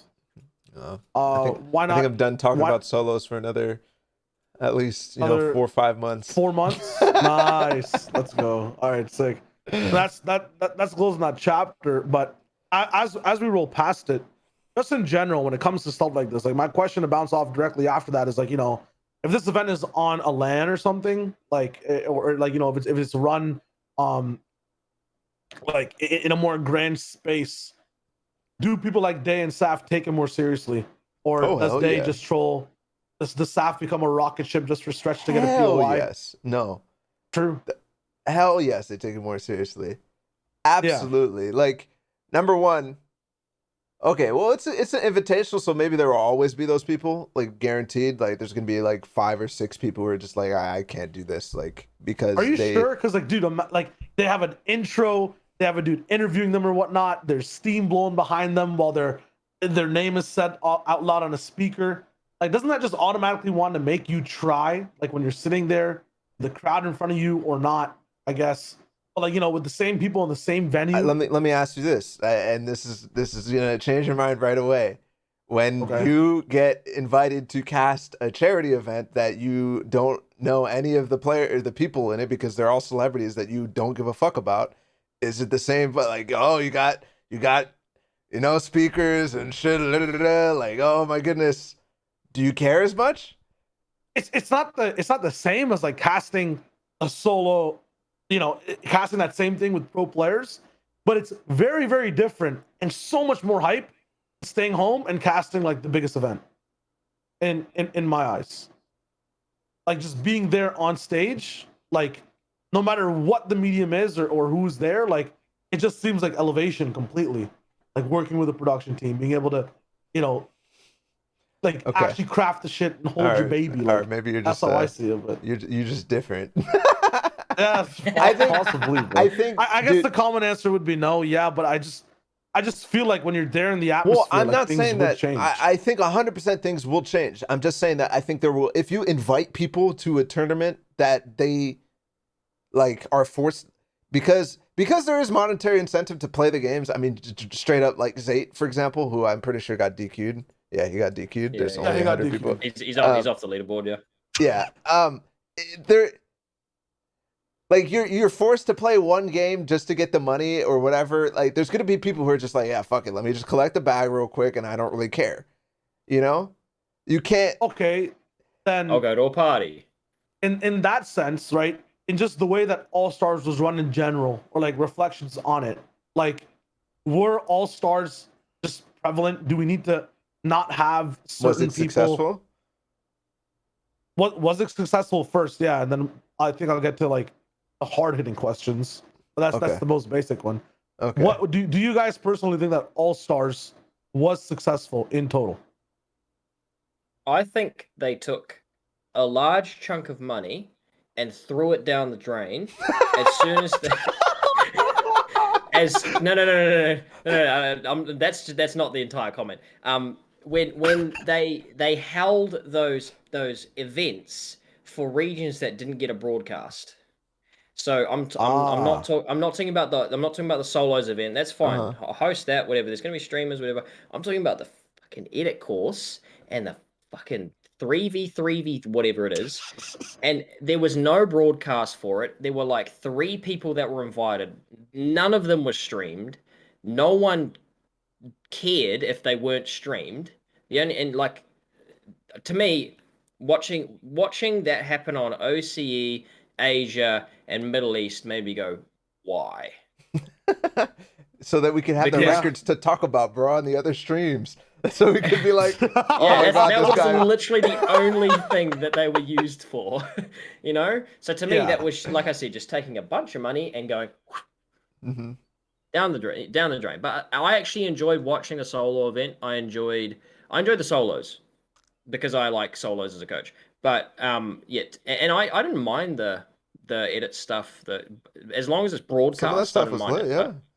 Some of that stuff was I lit. like the idea of, I really like the idea of integrating creative into competitive a little bit more, because there are some amazing ideas that people have in the creative space, and there are some amazing builders out there, like I'm meaning map builders out there, who have just unbelievable talent, like coming up with ideas, map flow, and there should be more creative involved with competitive, because there, like I said, there's so much potential with it. And to be honest, I see the future of the game going more towards that kind of the fun stuff that you can do with creative, rather than the repetitive BR that happens, all the time. And it's becoming the most popular kind of game mode in the world.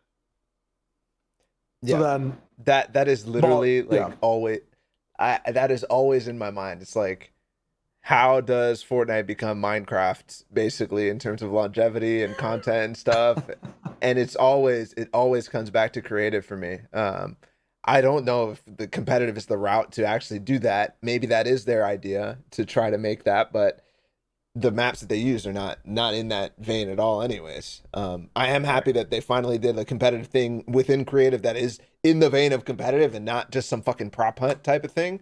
I think that was successful. You're right though. They need to be brought, like, if you're not broadcasting it, what is the point? What is the absolute point? Like, it makes except maybe to like create longevity down the line, so that there might be, like, there is a champion now for a blueprint battle. So if they ever do that again, like, he could be the reigning champion, and then finally they could bring a broadcast and stuff like that. So, but no, I feel like this is actually a good topic of conversation, maybe for a future episode. But like, I feel like they are just sustaining in some of these other regions. Like, they didn't even have a broadcast in OCE this season, right? No, for trios or solos at all. No, that's so sad. That was run through AO. And I spoke to the guy at AO, and he was like, I was keen, but I think that conversation happened too late. So it just didn't happen. But sorry, I just wanted to quickly go back to the thing. Remember the Wild Wednesday box fight tournament? Yeah. And how it probably sucked to play, but it was so good to watch. Like, watching, you had no idea who these guys were going to come up against. I thought it was so good to watch. Benji Fishy. No, hey. Hold on. Follow-up question. Were you watching them before bed like you do podcasts? Or, because, bro, those shits were fast sleepers. Like, edit a right-hand peek and sit and wait. No, seriously, maybe it's just because I was watching Benji Fishy, but he had like 46,000 viewers, and that shit was really entertaining. And Muz went undefeated on stream, and he came back from like a 2-0 hole against one of the top box fighters in the region to end up winning 3-2 or something. And like, it created these moments that like, I was like, this is a new experience where I'm actually getting, excited for someone. Whereas if I was just watching a regular BR, it's just the same thing that's been happening again and again. So I think just because it was a little bit different, it would just provide a little bit more excitement. So sorry to detour from what we're saying, but I think there are definitely some ideas that need to be integrated into comp a little bit more from creative, because it's just such a good area to explore. Nice. All right, cool. You got the FNTASIA stamp of approval. You guys ready to go on a journey then with my take on this? So go on. Yes. I feel like, take me on the because magic of this carpet. no broadcast stuff. Mr. Shy Wager Genie, take me on the magic carpet. Take me on the magic carpet? Okay. So I feel like this I'm gonna put all the pieces out randomly. Here we go. Okay. In general, right? You're talking about Muz popping off on stream, Benji with the 50K viewers. It's gotta be Muz featuring Fortnite, not the Fortnite event, and this is Muz's play on it. That has to be the approach. And to do that, you need to change things up in different regions. That's how like my mind is thinking things, and have some sort of, I don't know what it is, exclusivity or difference in events across the world. Because my thing is, yo, Blueprint Battle is sick. Okay. That is sick. When I'm casting EU, and East comes up, I'm watching on my phone here and there, right? And I gotta analyze NA West, but to analyze NA West, I have to maybe sometimes watch what happens on Brazil, and this might just even be with solos in general or just Fortnite in general. But holy fuck, man, to watch this editing course, if you're trying to follow it in 7 regions, like, what are you doing with your life? Like, dude, it's the same thing over and over, and it's just so redundant. Where I feel like, you know, if you have an opportunity like this, what has OCE been doing?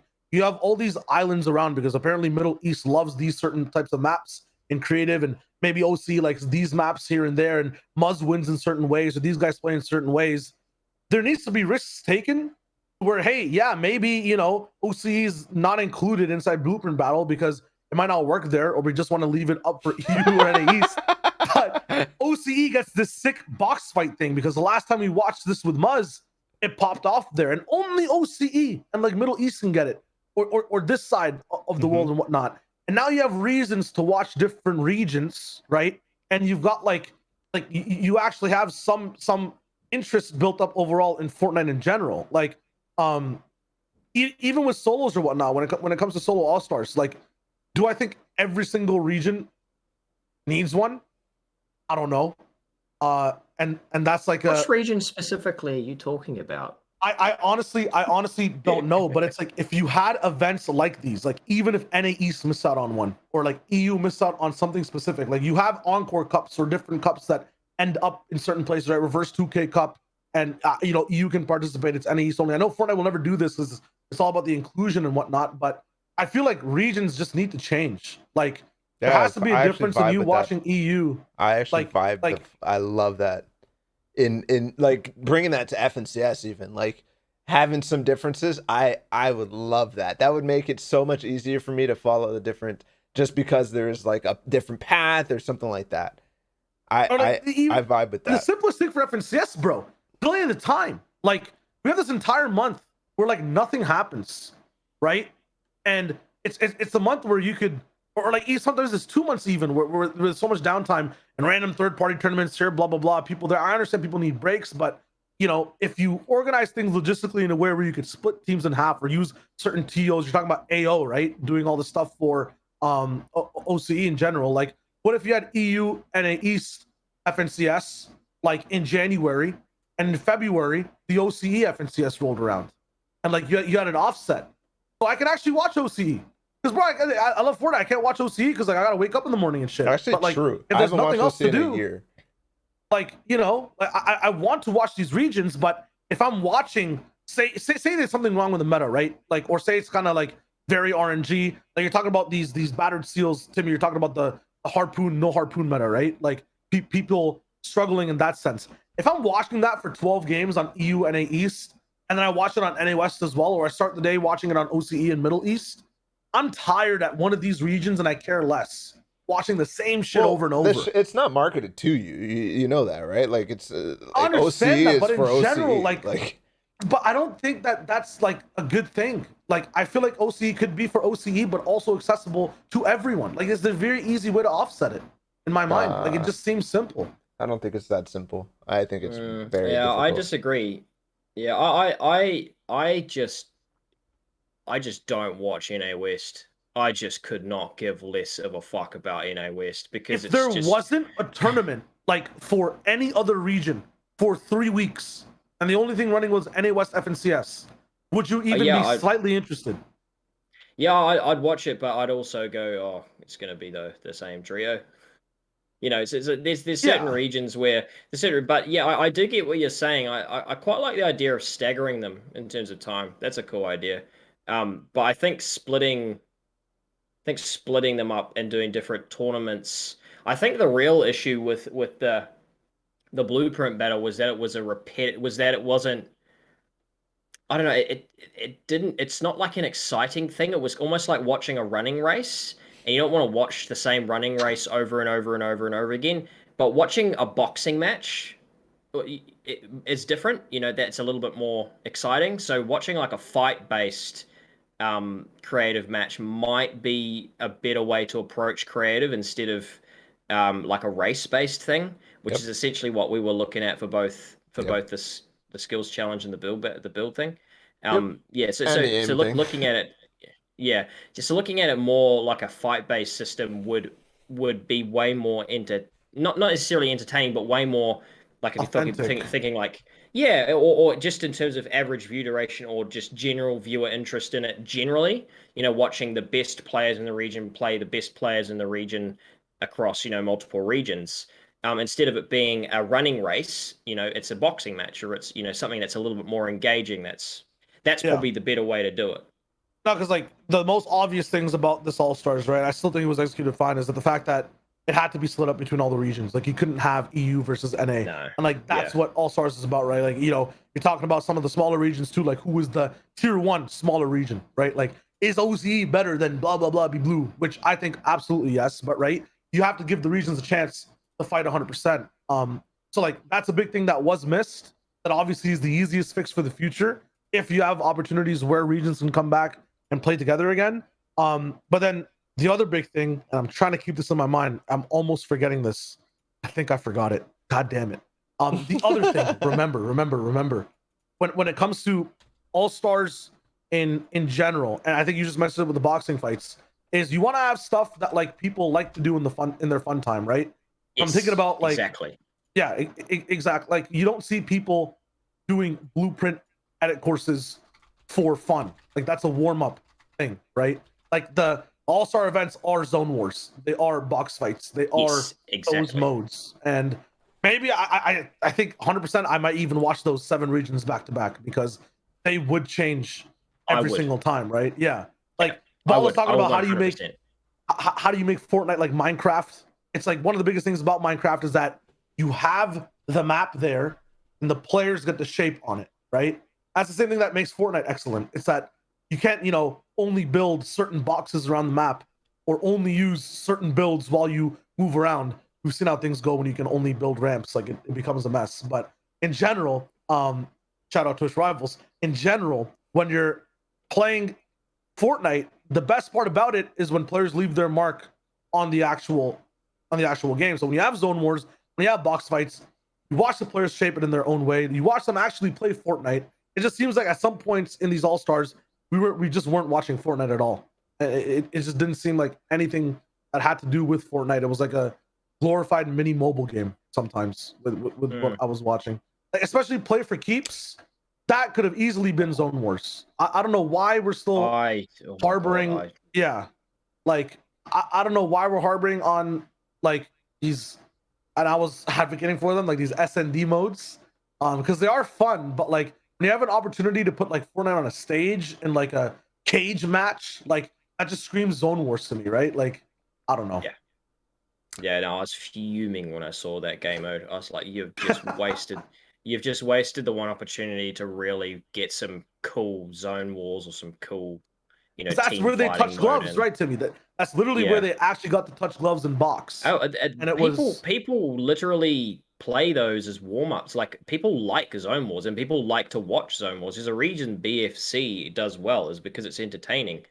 You know, like the play for keeps thing had me fuming, but it didn't have me more fuming than the edit courses and shit did that were off broadcast. Like that to me was the most egregious thing. That was like, okay, you're actually just wasting money at that point.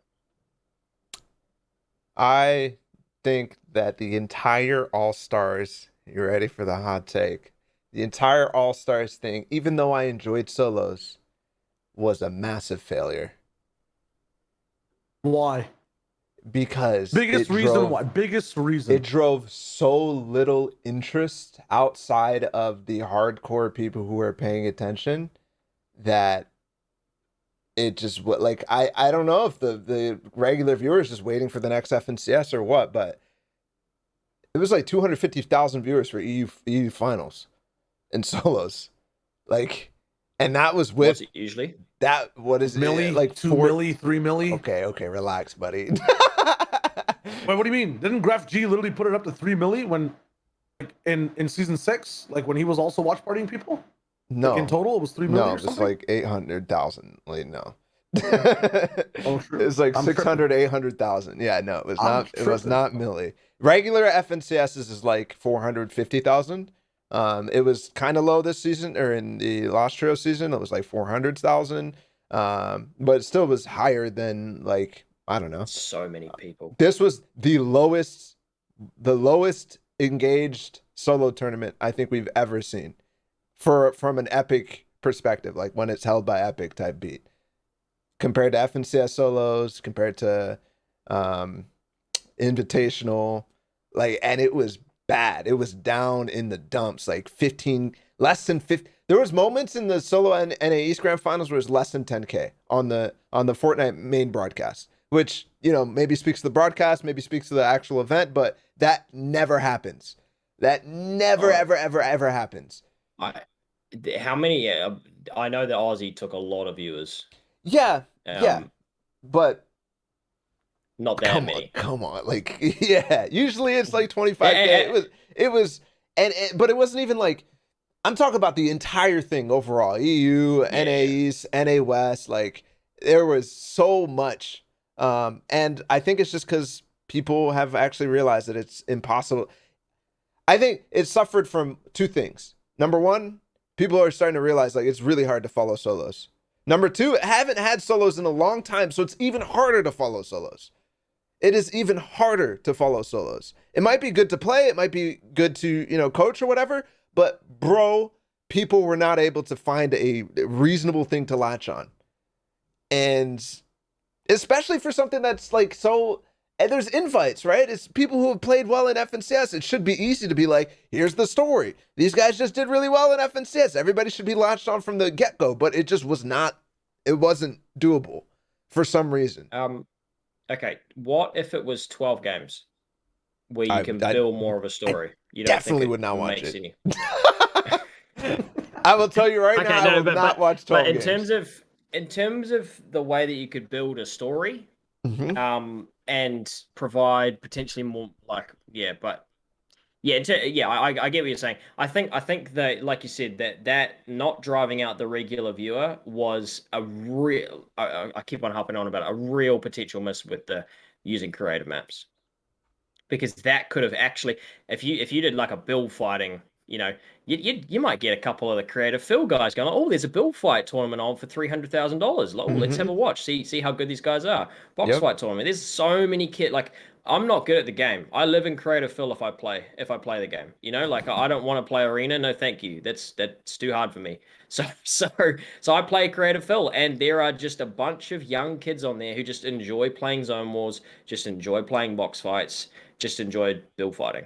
You know, and I think you probably could have capitalized on a serious amount of viewers if they sort of went down the right route with the creative maps. Maybe it's a promotion thing too. Maybe it's a fact that, like, definitely a Is it that same old problem that's happening again? Because maybe it's because FNCSs have 3 weeks before the grand final, so a lot of people, like, just know naturally because every week there's been something until the FNCS grands. Like, imagine this is the start of the year. First of all, this wasn't called All Stars because I don't think it needs to be. Like, I wish it was called the Showdown or something, or some, like, brand name. Where, like, you know, I guess maybe All Stars could be in it, but the theme of it was like people are working for this because it's like the biggest prize pool. Like, there's something since January saying that, yo, this event is coming. Play well in these FNCSs, you know? As soon as it was announced, every single player who wasn't like top 10, right? Whether it's in my DMs or whatnot, is worried about qualifying for this event. Because it matters so much to the players once it's announced, right? But for the general people, like, I don't think people understood how big of a prize was being handed out in general.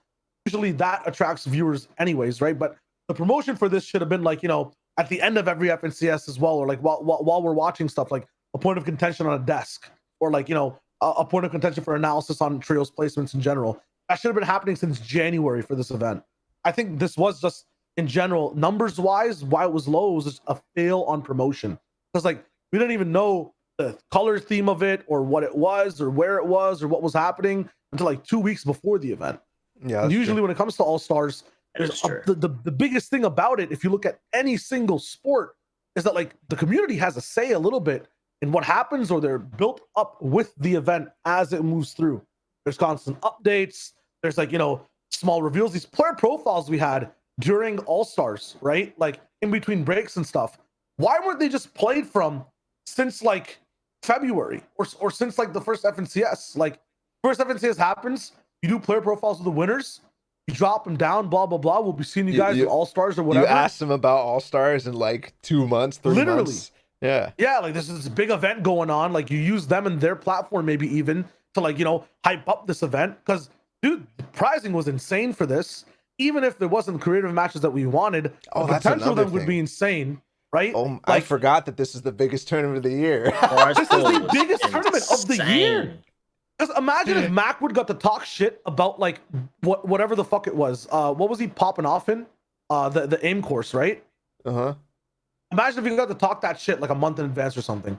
Like if there was like a reverse 2K type video, but type energy around creative. And yeah, I get that, they're not in a cage match like Timmy's talking about. They're not getting to box or touch gloves. But at the same time, if they got to build up something around it, at least in every region, like I feel like it's 100%, no matter even if there was zone wars in it, isolated. Right? It felt very isolated. It was the one-off thing that happened randomly because, again, it's like it's just like, okay, we want to run a solo tournament. Let's just run a solo tournament without anything leading up to it. It's just a random thing, and everybody's okay.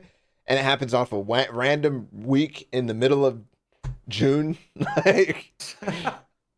Like, even if I'm thinking about World Cup, right? Like, we knew about that shit since September before the time it happened. And like everyone, whatever they were doing since that moment was, it doesn't matter if whatever in school, blah, blah, blah, I'm gonna try my hardest in World Cup. Or I'm bad right now, but if I make prac and I do this and blah, blah, blah, then by World Cup, I should be able to find a duo or whatnot, right? Like people are planning for some type of big event. And I get that we have FNCSs now and this is like a side thing, but I think promotion was the #1 thing that failed this event 100%, because it could have literally been who could stare at paint dry faster. If it was promoted hella well, it would have had hella viewers. Like, I don't know. Because Fortnite's so good at marketing too, right? Like it's motherfucking Fortnite, dog. They had Ryu Hadouken a Peely skin, and I was all for it. Like these guys are geniuses, but I just feel like the ball was dropped when it comes to promoting this competitive event. Yep, I agree with that. Yeah. I think that is one of a multitude of factors, but probably one of the most important to me why this event was a fail. Even though I enjoyed the solo tournament. I enjoyed both of them. EU more so, obviously, because of that crazy fucking ending, but yeah. Which I wish could play out in slow motion, man. God damn it. Biggest regrets happen so fast. Sick. Okay, let's talk about EU then, because they also had a tournament. G2 Get the Cash Cup results where players played, I think, 12 games or like 18 games in the same day. It was like 18 games overall for like people who were qualifying, but the grand finals was invited teams. It was only 6 games. Oh, okay. True. Yeah. Yeah, that happened. And I can't even see. It's just a player list. Oh, we're chilling. All right, 6. Top trios rolling in. What are your guys' thoughts before we jump into things about like complete third-party tournaments now inside of Fortnite? Like, is it enough to just run a tourney in general? Do these also need some type of promotion, something different? Or is it cool to just have people compete and there just to be a general prize pool? I don't care who runs it. I'm just happy to see money being put into Fortnite. Respects. Yeah, this is like a continuation of like Atlantis, just joining G2 and them running tournaments with their structure and whatnot. So they have the connections and whatever, and then they have the sponsors that G2 needs to promote. So the fact that G2 sent it with Fortnite is actually pretty cool. I don't know how the viewership did on this. I'll have to check, but I was more interested in the games itself. I think that third-party tournaments are still a missed opportunity, and I hope we continue to see more of them. But right now, the support for them is so dire that I don't think, outside of the stuff that gets put into tournaments and outside of Twitch rivals, I think the support for these tournaments is non-existent from Epic. It's like every tournament. Tagline. What is it? They have a new tagline in every tournament's graphics that I've seen in the past 2 weeks. This event is not endorsed or affiliated with Epic Games whatsoever in pricing or anything. Like it's a new thing that I think is required from TOs. I Kind of think wild. that's probably always been a thing. You probably just don't see it in the fine print and stuff. Yeah, no, but they've literally started putting it on like big ass print on every graphic screen. Like, Yeah, well, that's I know actually it's been like like a normally it's a good assumption to assume like, okay, well, the money's probably coming from Epic, but Yeah. but yeah, I mean, even in that regard, I don't think we've seen outside of like the influencer cups, and those aren't really directed directly at, you know, the pro scene or anything like that. That's to get people playing in the open section for them to log on and play the Reverse 2K Cup, you know? So yeah, they might die out in the future, man.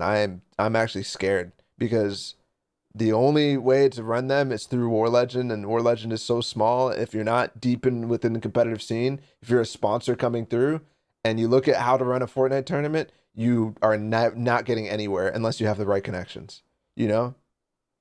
I don't think it's too hard to make the right connections, but those sponsors are not making the effort to do it, you know?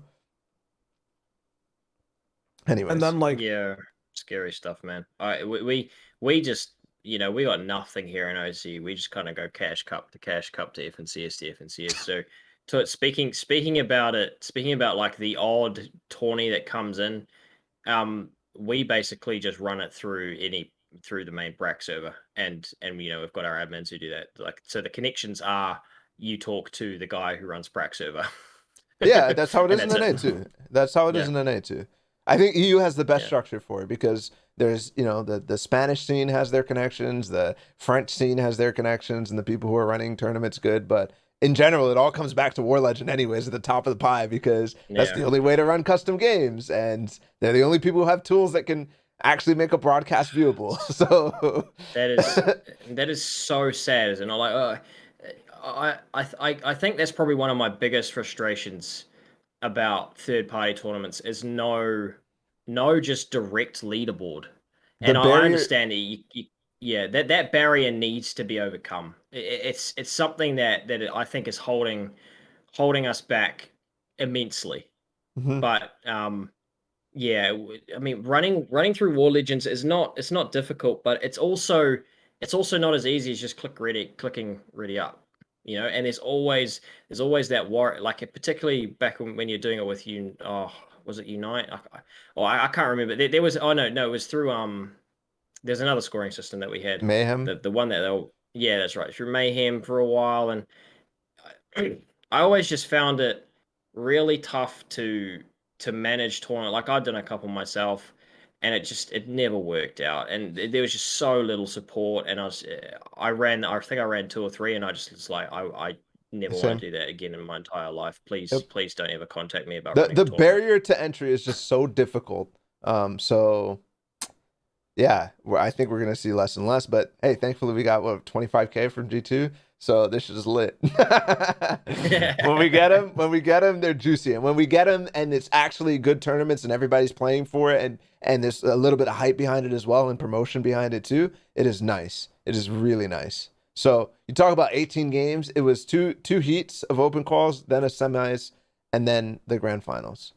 So that's potentially some of these teams had to play all 18 games. And they casted it all too. Well, I think the Hughes might have been less games, but anyways, I'm digressing. Yeah, Sure, I watched it back, and man, it was actually bloody good viewing. They did a really good job with it, I felt. But I think watching it over, it gave me a pretty good sense about how EU is going to break down this season again. Yeah. You think it's just? Yeah, Do you think they're taking it again? You think Hen Jannisz and Chapix are just popping the fuck off again, or? Yeah, I mean, look at the points difference there, man. Like, that's impressive. That is very impressive. And I genuinely believe that if Hycris and those guys hadn't contested them off spawn day 2 of last season's FNCS, they would have won. Mm-hmm. Because they were second after day 1, and they were still both contested days. by It was Hycris both day days. 2. Yeah. Yeah. Yeah. So yeah, yeah, they're just like I watch them play and I'm like, oh wow, they're on height again.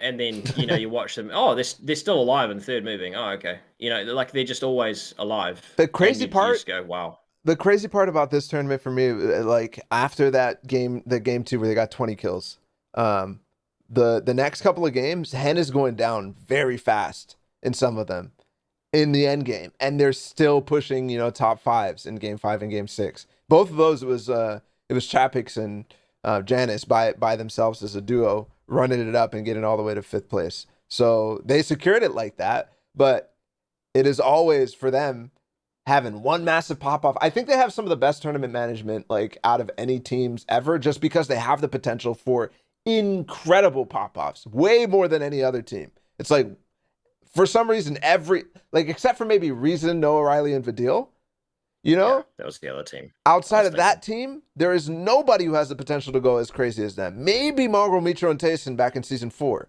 But that was a very rare situation where you give them the best POI in the fucking game ever. And, and then that's how that recipe comes. But Hen Jannisz and Chapix do it out of Craggy. It's like, it's good, but you don't even expect it to be that insane. Like, it's very good. But every tournament, they have a pop-off game, and then they can switch modes entirely and just go for full consistency. It's so nice. Yeah, no, they're crazy. Sorry, you what do you think, Shai? For me, it's like, other than watching the top dogs who won, this was also kind of like an eyesight into like a bunch of those FAs who were looking to like latch on to certain teams. Mongrel 11th place with Rifla and Savid. Like, is that going to be a permanent thing moving through? Fast Roki playing with Stompy and Waze. I'm not sure what's going on there, if that's just like a temporary thing for this cup, because that's a very, very big difference. And I feel like last FNCS, Fast Roki and Waze and Stompy were all on good trios that could run it back again. Those were the questions I was looking at that weren't really completely answered at the end of the day. Because especially for like Rifle, Savid, Mongrel in general, I feel like just specifically for I feel like that's like a fill trio once again. And whenever Savid gets like a new teammate, it takes like a while, maybe even more than a season, for like consistency to actually break through. But he does break through, right? He always does break through. He does. But it's Fortnite, man. Like, people have such a tough chance or a tough time losing a season or not being comfortable for a whole season to stick through that breakthrough process, which is why I feel like Savid ends up losing teammates and jumping from trio to trio. So that's one thing. Apparently, like, I was looking at some stats as well after this tournament. Stash is like one of the most consistent players, or one of the most improved in EU over this year. 9th place, he's with Shies and Malibuka. Oh yeah. For Stash. Yeah. I think it might have been from Kinch or someone. So interesting seeing him here again, but this was just like him as a solo. Once again, I think this is like Cash Cups included and whatnot. Bullying Mr. Savage and Dredda and Refsguard off spawn. They were bullying them. I don't know how, but like game 1 completely wiped them. Game 2 they got destroyed. I think Mr. Savage like just popped off and like 1v2'd 2 of them. But then the rest of the time it was Andretta and Refsguard leaving, Mr. Savage dead, and they're leaving to the outskirts houses. Yeah. Every time. Wow. That's kind of very scary to me for Savage and Greta and Refsguard, a team that just got 2nd place because they were steamy. Here's the thing, right? Do Savage and Refsguard really, really care about this like they would in FNCS? They were playing it like it. They were playing it like it. Yeah, okay, they were playing. It wasn't like it wasn't like there was a fight in this tournament that was Anas, Thomas HD, and Flick versus. It wasn't even Michael Verox. It was Michael and Mexi playing with forgot who. But either way, like that fight was clearly like they didn't give a fuck. It was going to zone every single time. Like they didn't give a fuck. They're just playing for the future type of thing. Savage and Dredda and Refsguard were actually trying in this tournament, which is the scary part. So we can't use that cop out of like, well, it was just they were griefing each other. This is an option. I was just saying, if I press the button, can't press the button. It's not available. But yeah, I think another surprising thing, I'm not sure exactly what happened, is seeing Flick and Os Thomas HD this low, because usually aren't they the ones who are like so high fighting for top 3 or like winning third party tournaments? No, I don't think they are actually. Now that Really? I'm really thinking about it, I think the Cash Cup extras, a bunch of EU stuff, they are I'm talking consistently about like not. the hard third party ones, not like the. I guess those would be second party No, like tournaments, but like think back to like last season where it was Forza Artisan and Nate. No, not Forza. It was Andalex XWeez and Snazy popping off. They were. Yeah, those guys It are was. insane. It was never yeah. Thomas HD in them. They were never there for some reason. I'm guessing it's because they do what they did this tournament, which is just fucking condition. Yeah. Who were they fighting off spawn in? Is it Michael. Mirox? Yeah. It was Yeah, just without. It was without. Yeah, Kylix. It was without Verox. Yeah, true. Yeah, in Now, oh, go ahead. I wanted to talk about City, Cammy, and Teak because those guys to me probably don't get enough press for how fucking good they are. They are obviously not qualifying from heats last season. Probably put a little dent in their, in their kind of standing. But that trio is to me could be the centered commandment edgy of EU. I genuinely believe that they've got like the mid ground, low ground sort of You want to know? mouse. You want to know why they're not talked about as much? I'll throw another analogy in there, right? When you first hear about Superman, dude is strong as fuck, right? Like as you go on about the years, you know that Superman is strong, right? Batman's rolling up, he's doing cool shit, doesn't have like the crazy powers, but in general, like your stocks about talking about Superman and his tendencies, how do you beat him and whatnot. Like when it comes up in like comic book discussion, it's not really that much to talk about because why? He has that clear weakness. Yo, Superman, you just use kryptonite, it's done, right? For Steady Cammy Teak, I feel like I agree with you. Insane trio, overpowered in the sense that they have everything down on every layer. They're threatening. They're off, or like I'll get the off one in a second, but like they have like crazy powers. They can jump buildings in a single bound, laser vision, blah blah blah. They just have that kryptonite in every grand final, which is getting picked apart off spawn immediately. I think it's happened. I think 3 or 2 grand finals in a row where it's like at the end of the day, as strong as these guys are, crazy records they break or set in qual weeks or do some crazy shit in the third party tournament. When it matters for like a major or like the biggest competition there is, right, the biggest stage, SETI's getting immediately dived on in game 1. They're barely holding on, and I understand they're placing 5th, 4th overall, but they're like 3rd place, they're 2nd place, their consistent win of like the tournament doesn't get there because at one point the Superman trio just hits kryptonite like every season, which is why I feel like people just have them in the back of their heads. They have the respect there. There's nothing much to talk about for Steady Cammy Teak. It's like they have a god drop. It has a very clear weakness, and that weakness gets abused every single season. I think that's literally what it is, which is why people don't talk about them. But the respect is definitely there that they are a top 5, top 4 trio. Yeah, those guys are like I've learned so much from that trio. Like watching them play, what is it's similar, very similar to Center Command AG. They have such a good grasp of what they need to be doing at certain times, when to control certain areas at certain times. And they are so good at being aggressive when they need to be, and really good at playing passive when they need to play passive as well. Did you see their stats in the reboot round? That might be one of the most depressing set of stats you will ever see. How many games was it in EU? Was it 3 It was or 3. 3. Yeah. I literally think they top 5'd all 3 games. They did. They did. Mm-hmm. Yeah, that's just it was second like, place too. There was a couple second places mixed in there. So that is just soul crushing. But it does go to show how good they can be in a set lobby setting, and obviously that's taking away 30 of the best teams in Europe. But that's still, when you take away 30 of the best teams in Europe, you're still left with some fucking good teams. So to get that many points, like to me, I just think I think they're due. Is basically what I'm. It could be coming home. They have been for a while. I think they have been due. honestly for Here's a while. why they're due this season. Here's why they're due this season. Oh, here we go. Because launch pads are in the game, and that buffs them more so than anybody else. Okay, they get nerfed because of Harpoon, but it's trios, and you don't like it's not as reliant, and that's not going to be like, you know, they're disabled because they don't have harpoons.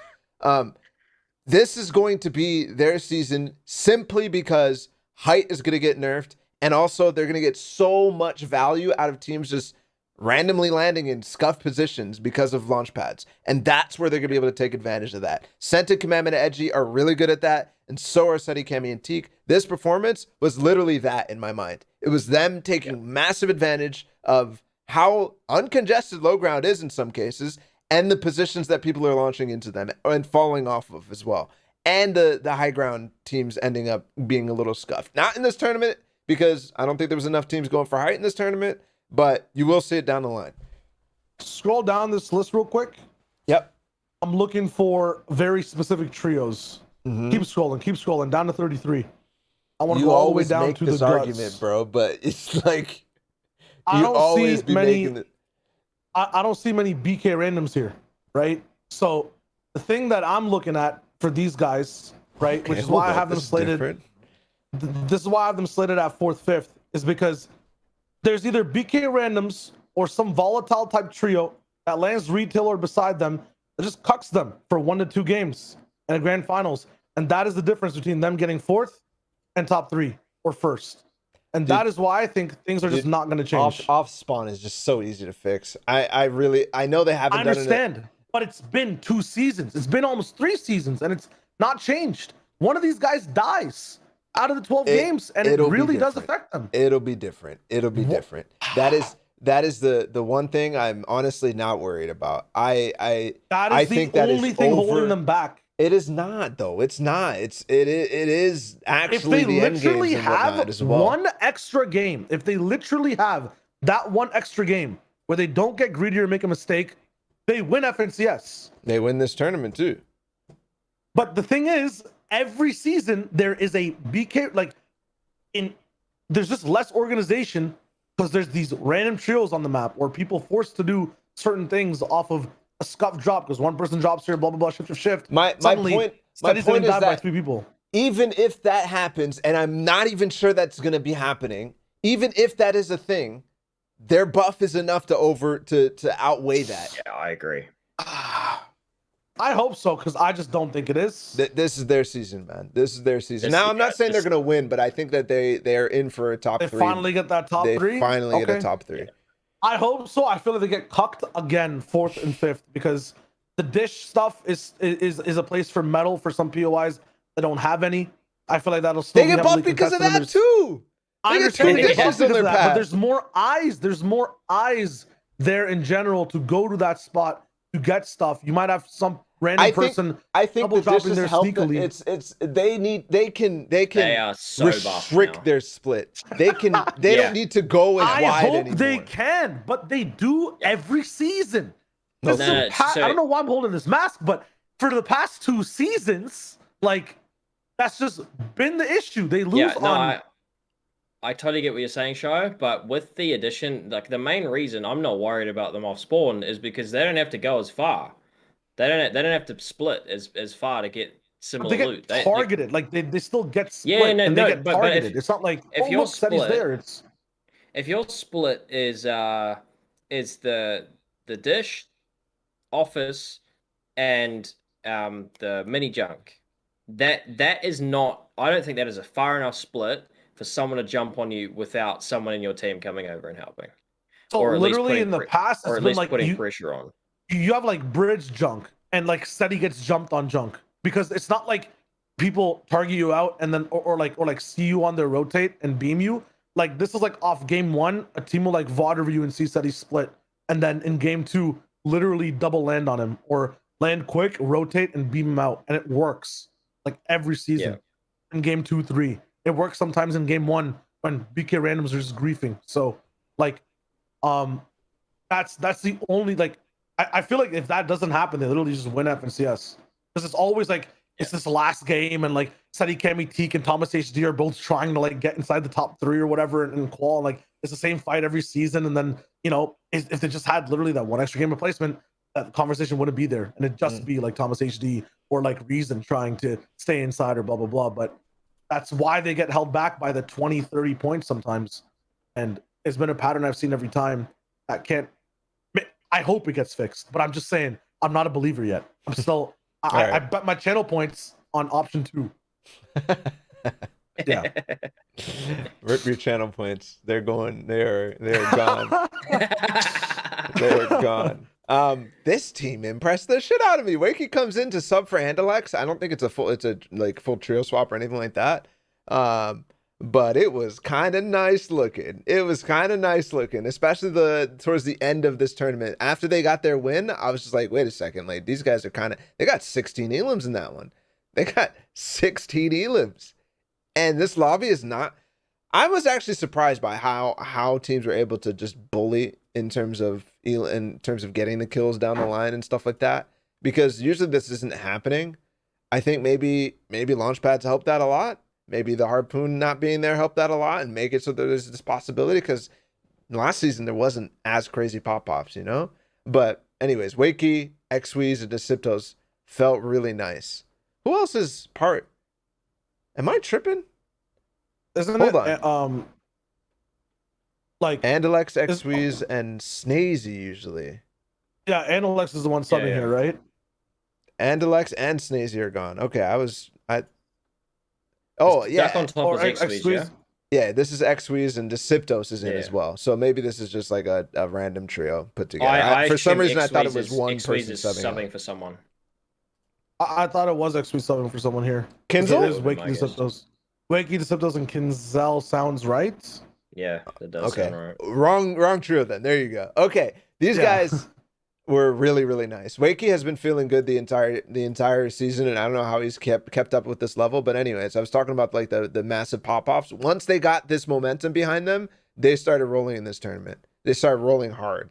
They were winning like duels against some of that. Like they wiped Hen, Jannisz, and Chapix at one point, I think in game number 1. And then they almost did it again towards the other games. I think it was really nice from them, and stocks are up. Respect. So what's this one trio that also kind of catches my eye? Frey, Quinton, and Hardfind. Is that like a filler coming in, or like how did their day go? If you want to hit up 10th place. Yeah, here you go. Couple of nice games. Yeah. I've always really highly rated Hardfind. I think he's really, really good. I don't know a huge amount about the other two. Obviously I know Frey from the Flobber Frey days, but I haven't really kept up with EU as I'm much not sure because EU time zones are the worst for me. Like they're literally 12 hours difference, so I'm not a huge help on EU.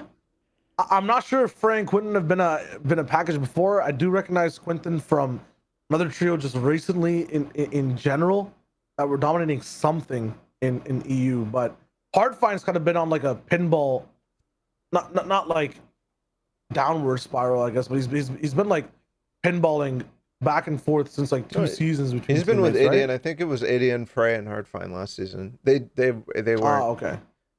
It wasn't anything. Him and Estro have been together for ages, and then they split. I think that was quite a big split, that one.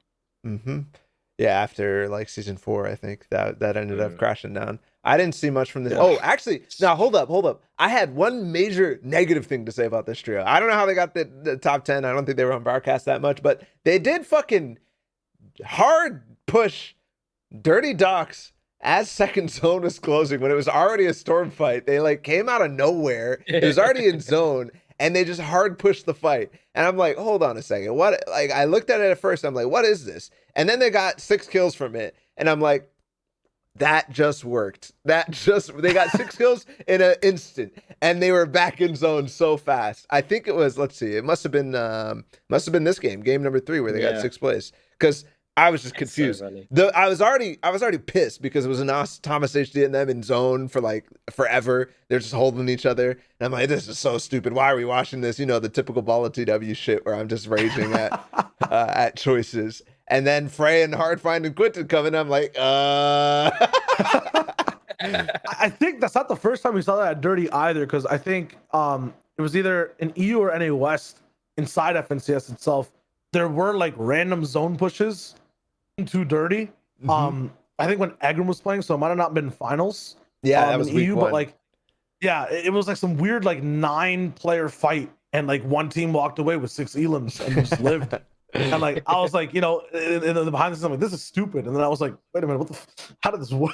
And, like, and then Kibo and them end up getting like a bunch of elims and winning the game. It's just like, okay, well, maybe stormfighting actually is the wave. No.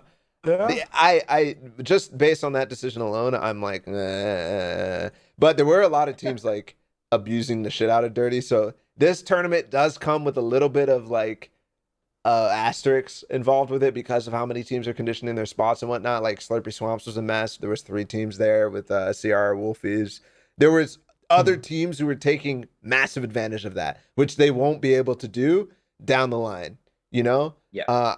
Who was it? There was a team that was like abusing the crap out of surge tags on the dirty fight specifically. I don't even see them. Slick Slanouf and Marine. They were just abusing that shit. They were basing up on the mountain right next to it every game. It felt like when the zone was favored towards them, and they're just winning so many surge tags. It was hilarious. To talk about Mongol and them for a second. Yeah, that was an interesting one, eh? They 11th. They played better than expected, given the fact that first 3 games, Mongol got sniped. And it was like not even like snipes that are like super recoverable. I think one time they got completely scuffed because he got sniped and they started getting pushed and lobby focus and whatnot. Next game, I think they're able to recover him and then go on to do whatever. And then the next game, he gets sniped again.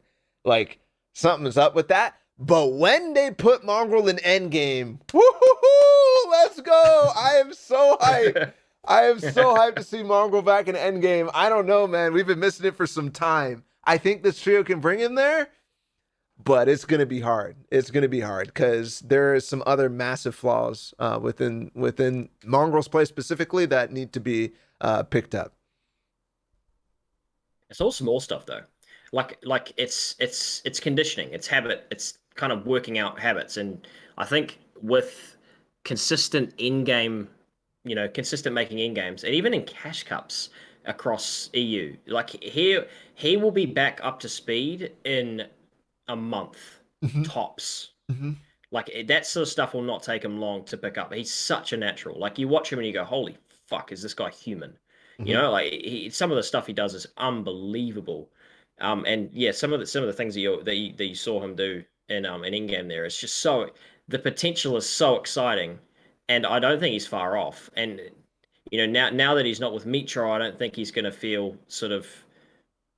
Yeah, you get what I'm meaning. I can't quite articulate what I'm trying to say. He's playing with 2 players that are a lot less like pushy in terms of like the playmaking type stuff, yes, which is very nice. Rifle has always been very passive. Savid's always been leadable. Is that the right word? Like he's always been moldable to do what his team wants to do. He can go for the W key type of stuff, but I think he is much more prone to the let's actually get to endgame. So biggest key for them is going to be making it through the Cash Cup stages, right? Making it through open semis and whatnot. If you can bring Mongrel in through towards endgame, in those, you're going to be fine.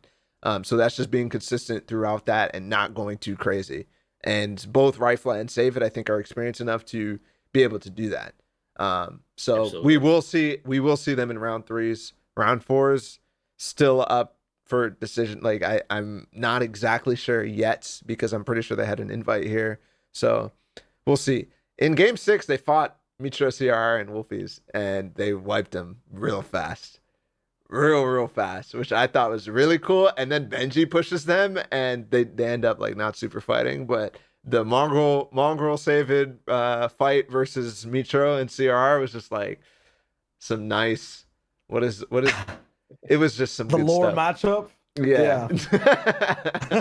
It was like a build fight type of thing too that broke out. It was like people going up a little bit. It was nice. And Mongrel ended up winning. So there's that. Foreshadowing for the future. Yeah, in general, bottom side just filled with the what's it called? Drop spot losers more so. of the day. Yeah, I think so. Yeah. This is Dirty Docks. This was Slurpy Swamps. They died a bunch of times in Slurpy against it was Ooh. Benji's team in Slurpee, and then they moved about halfway to Pleasant Park, and they got it uncontested, and it was also Red Rush, Mappy, and Exteriors. So The other big thing, the one trio that broke up and like because Man's retired, I believe Blaster, Airwalks, Nyrox, and Stir Six. How's that, or how did their performance just go in general? Was this also like an off spawn issue, or did they just like not get anywhere? Because just in general, I've watched like Nyrox struggle to with either a trio or a duo get in like the right spots and be like, how do I explain it? Like just in general, not this tournament, but just watching Nyrox play. He'll get to a certain spot, like if it's rock climbing, and get to a certain height that he needs to be at, right, to be okay, or a certain position in the game, but then slip. Like he can hang on and touch a certain. Why does this not make sense? No, break his no, neck? I just Is that love what- your analogies, man. I'm not used to these kinds of things. It's like you'll find him being like on the best mountain, or off this fifth zone rotate, like make it in the circle, but then get lobby focused, or like be right beside another trio inside that apartment complex thing, and ends up happening. Suddenly Facts. not watching his roof, now he's dead. And like I feel like that was an issue for Airwalk specifically as well in his trio last season, where you would see them leave early off spawn so fast and control the rest of the map, and then when it came to looking at power positions, these guys were in like the worst spots, or like which is weird because of the legendary Airwalk Sneakov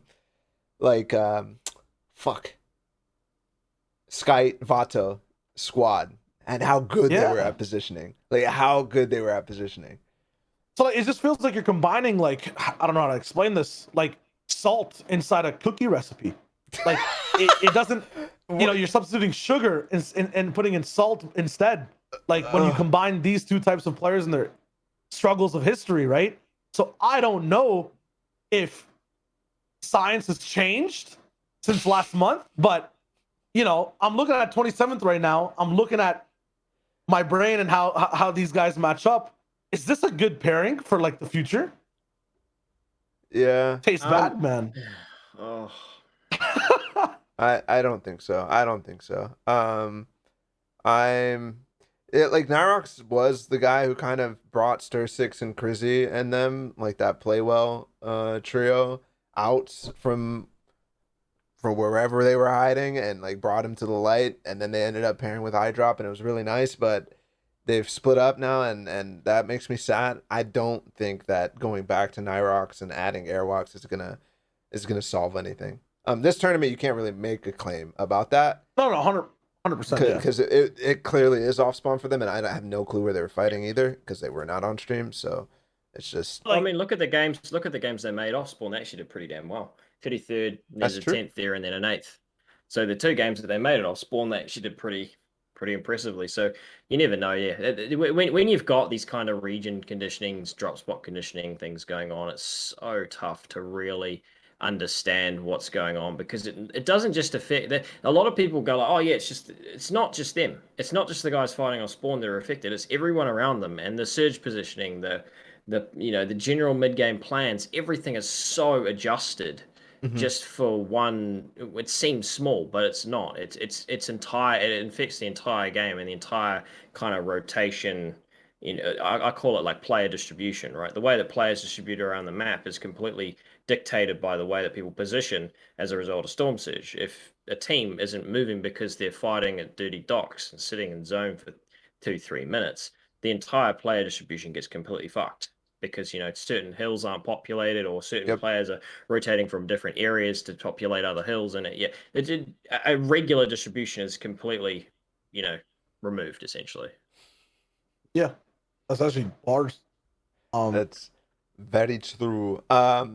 Last team really, Trulex, Cuisine Jerky. Trulex. They looked kind of They're on flat. vacation, man. They're on vacation. Yeah, are they? If I don't see these guys like in top 3 or like first for me in anything right now, for me is just they're on vacation, man. Like if you win an FNCS, does anything else matter but FNCS? Like you're showing up half drunk off the champagne in your limo, 30 minutes late to the event It's been on a 2 red months. carpet. It's been I 2 know. months. That limo's almost out of gas, you know, but it's still driving. And that's why they're also slightly late. You know, they got to make sure Nah, the mileage or whatever. Jerky's thinking about his next paycheck. You know, like we already had the whole free jerky thing. You already know he's done with the champagne. He's got an agent now, bro. He's big time. Oh yeah, true. So he needs these performances. He needs them to be massive. And here's what I'll say. They still show that glimpse of being able to go for high. I mean, they were in high like 2 games, I'm pretty sure. They still show that glimpse of being able to just go for it, go for it, go for it. I think launch pads hurt them, and I also think that the rest of their game plan has become weaker since FNCS, at least from what I've seen from Trulex and Queasy and Jerky when he played with Vino in the tournament that I watched. But this specifically was okay from them. Their height was good, and then their individual play was good. The plan when they don't get height is the part where I'm scared, and that's always where I've been really, really hype on them. And then this last game from Jerky, let me pull it up, but it was so nice. So I'm actually surprised then that like their height was that good, because when I watched this, when I watched this trio play, they're like heavily investing into height, like hardcore in different ways on different layers. Watch this last game. Last game. They hard throw the 3v3. Okay. They get a little bit of damage, but Queasy's just like, yeah, he doesn't get the siphon. They lose they didn't even really realize that the zone was going up. Jerky has to off heal. Trulex is literally 1v3ing down on low. The guy dies in zone, and then he gets a nice pump, but they get the siphon back. So Jerky, look at this. If you talk about individual skill, I'm like, yes, sir. This shit is crazy from Jerky. 1v2s with no mats? Are you kidding me? Ice in his veins, mate. Ice in his veins. That's just crazy. Wow. Okay. That's wild. For me in general, like these guys playing height, isn't their entire like game plan, aside from like the 50-50 memes, right, of the how we get every zone, they're split tarping. The amount of mats they invest are so heavy. I always see them at like that one moment using harpoons to refresh. I'm so surprised that with that not being available, Baller, you're saying they're still so dominant on height. Like, what are they actually changing to be able to keep that refresh going in trios? Because they literally have 2 players run out super fast. They rely on the frags. They still look really good. They recuperate with the harpoon, split again, and then keep going. So, yeah, I'm a little worried about them in the mid ground, because I think a lot of it was based around harpoon. Yeah, I get that impression. And again, it comes down to that. You look at those games where they aren't first and they aren't second, and they're a 12th. I think thinking them off memory, I think it's like a 12th, a 10th, and a 17th, something like that. The games that they made it off spawn, and to me, again, that just screams no refresh. And to me, if you're not getting a refresh in this meta, it's probably because you don't have a plan, because you've been playing with harpoon for so long that you don't feel like you need one. Because the other big thing, you can see it in this game a little bit as well. The reason they kind of go untouched and why the harpoon works so well for them is that when they are mid ground, they never actually choose to drop layers. Like they'll stay on their same layer and really pressure. It gets them to basically be invisible sometimes to both height and teams below them. But at the same time, right, because they're so far away, then 2-3 layers above, if people start dropping down, they can never jump and get close to boxes to get that refresh. Like that's what the harpoon reliance was there for a lot of the times.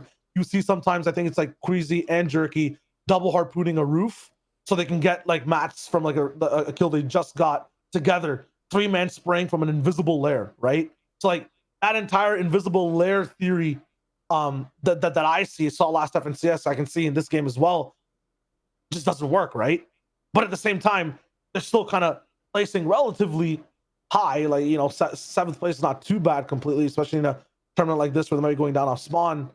It's just gonna be curious to see what happens in FNCS, especially if they don't get, you know, those marketed zones. Might be Chapix type They situation. I they didn't remember get zones in this game, and they were fine. at all. Oh, true. Yeah, they were But fine. like, Not at all. Like they caught one fifth zone, I'm pretty sure. But other than yeah, that, and that is when they end up in the positions where they're not necessarily taking height, which obviously makes sense. But oof, um, I think that is an overrated claim about them, about their FNCS win. I mean, yeah, sure, there might have been some truth to it, but of course, over 12 games, there's gonna be some not truth to it as well. So yeah, yeah. they took height mid game here, which was nice. So that is where I think like some of their strengths are still at, but I think you guys are right in the fact that if that opportunity is not there, what happens from then? That is also very key, very key.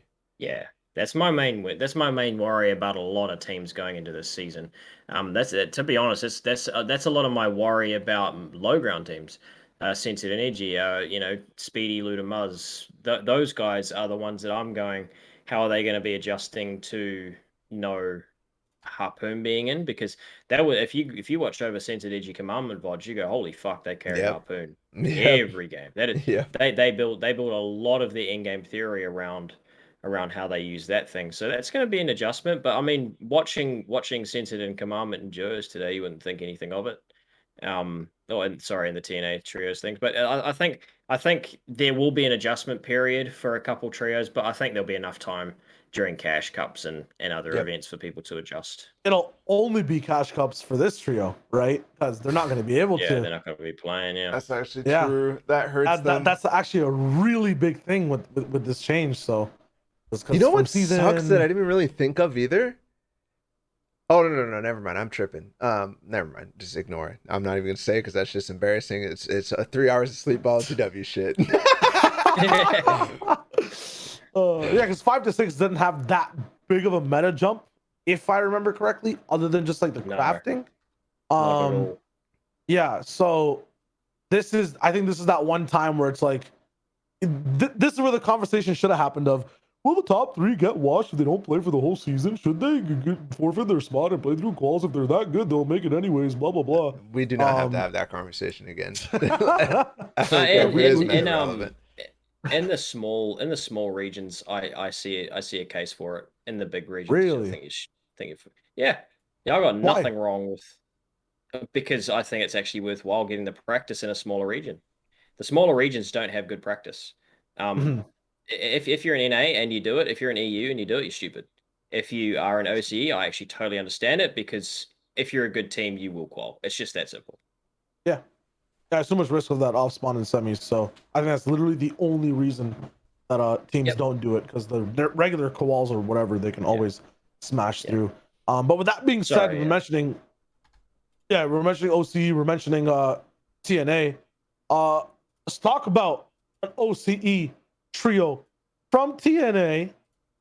From TNA that is moving over to NA East. About little voice crack. You saw this once happen before in OCE and it made big waves. Timmy, is that what you expect to happen eventually? Is it already happening with the OCE trio that moved? I think it's just a different time in the game. I think coming in in chapter 1 was like an entirely different scene at the time, right? Like, contesting someone off spawn was actually just fighting someone off spawn. Like it wasn't this whole ego drop, crazy, how it is now, right? There was a little bit, because when Zora, Jalan and Papi and those guys all came over, they were fighting Booger and the other Sentinels boys at Tilted. You remember that? And there's that crazy clip of Slayer hitting a 3-piece on those That boys. Wasn't that post World Cup, or what? That wasn't the same. That wasn't the Season X thing. No, you're right. But basically what I'm getting, I think we're in a different landscape, mainly about drop spot.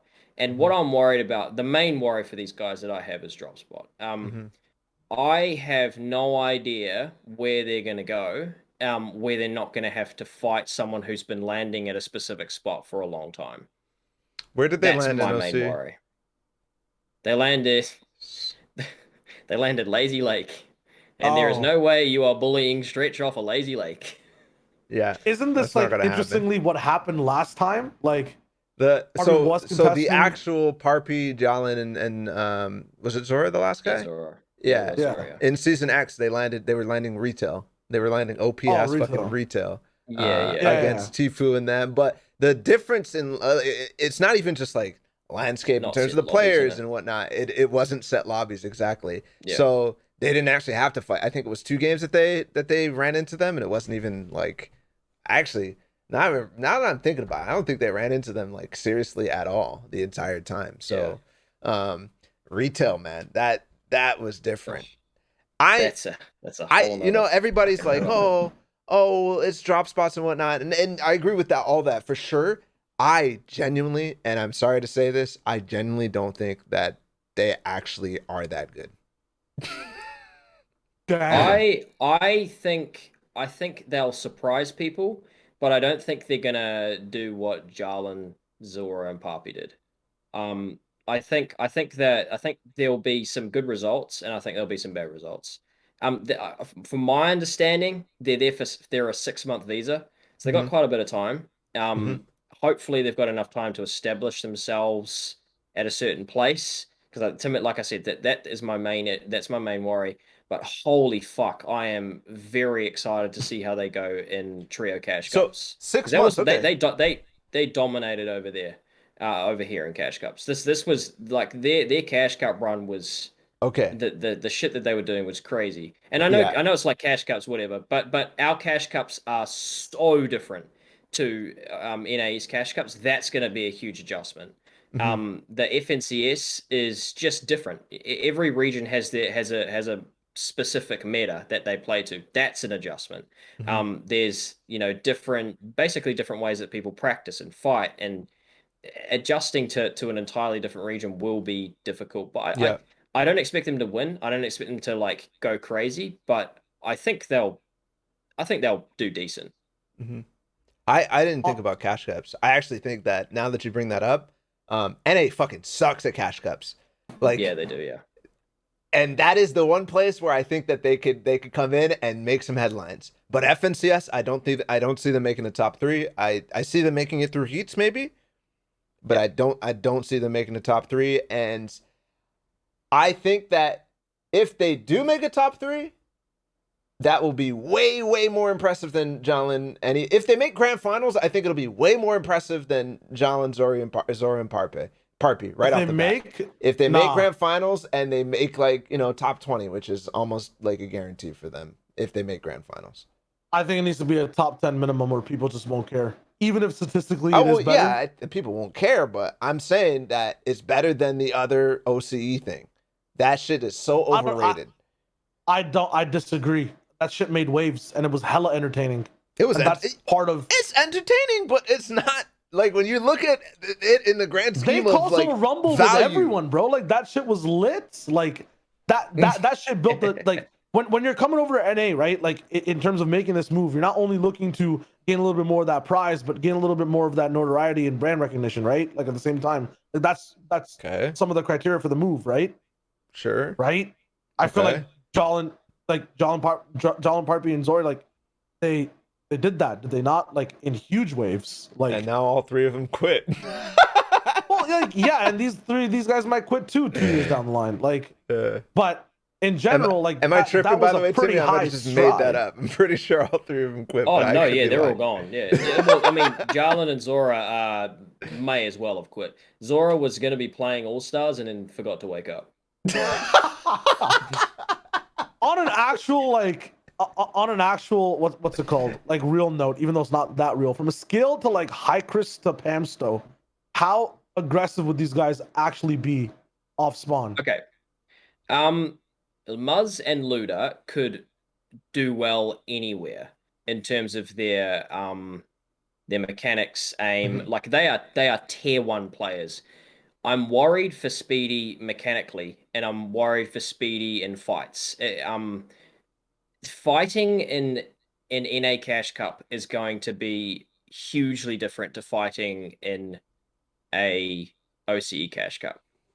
And I think that adjustment will be tough for him. I don't think Luda and Muz will worry. They fight tier 1 trios in OCE, which I think like our tier 1s stack up pretty decently to tier 1s over there in terms of fighting. Like if you do a straight 3v3, I don't think we're any slouches. So Speedy knows how to fight. I just I don't want him to get that anchor thing. Like I don't want him to become the meme of the team where people are basically calling him the anchor, because I think he's actually been the carry for them sneakily over the last 2 seasons. With the FNCS, a lot of the time the IGL is the carry, and then puts the team in a good positions to then um create success off of that. But yeah, I worried for him more than I am for Luda and Muz, because Muz will do well in cash cups. Luda, if he applies himself, will do well in cash cups, and he'll do well. Like their content is going to be like they'll be streaming, and everyone from OC will be watching, and everyone from NA will be very curious to see how things goes. Their content will be doing well. Yeah. So I just hope that they do well, in terms of their results on top of that. Like I've been mate, I coached Luda since before the first AO. Like I've been around, I've been part of that dude's career for like on a personal level. He's like a little brother to me. I want that kid to do well so bad. Obviously I'm not as close with the other two, but I worked with him a little bit for while the other two were in power. I'm mainly worried about the drop spot, and I'm mainly worried about how the fighting will go down across regions. It's just going to be an adjustment. I think it'll take a few weeks, and I think we'll probably see a couple flops along the way where hopefully the community still gets in behind it and doesn't immediately write it off. That's my big worry, is that Yeah. we're gonna see 3 weeks of no placements from anyone, and they're gonna go, wow, what a waste of fucking money. You know what I mean? I don't think that's gonna happen. I don't think people give a Yeah. crap about the money or anything like that. I think that they're already doing a great job, dude. The streams that they're fucking doing in NA, the collabs that they're doing with like Avery and Yeah. stuff. I think somebody's playing with Avery and duos, and it's just already gonna be very nice. The NA Yeah. scene is embracing them, which is good. So that brand recognition and all that stuff that Shia you're talking about is gonna happen no matter what, no matter what the placements are. I'm just making the case that actually on paper, if they my expectations for them is less than a top 15 in grants and never making it through the auto qual system. Okay, That's so my expectations.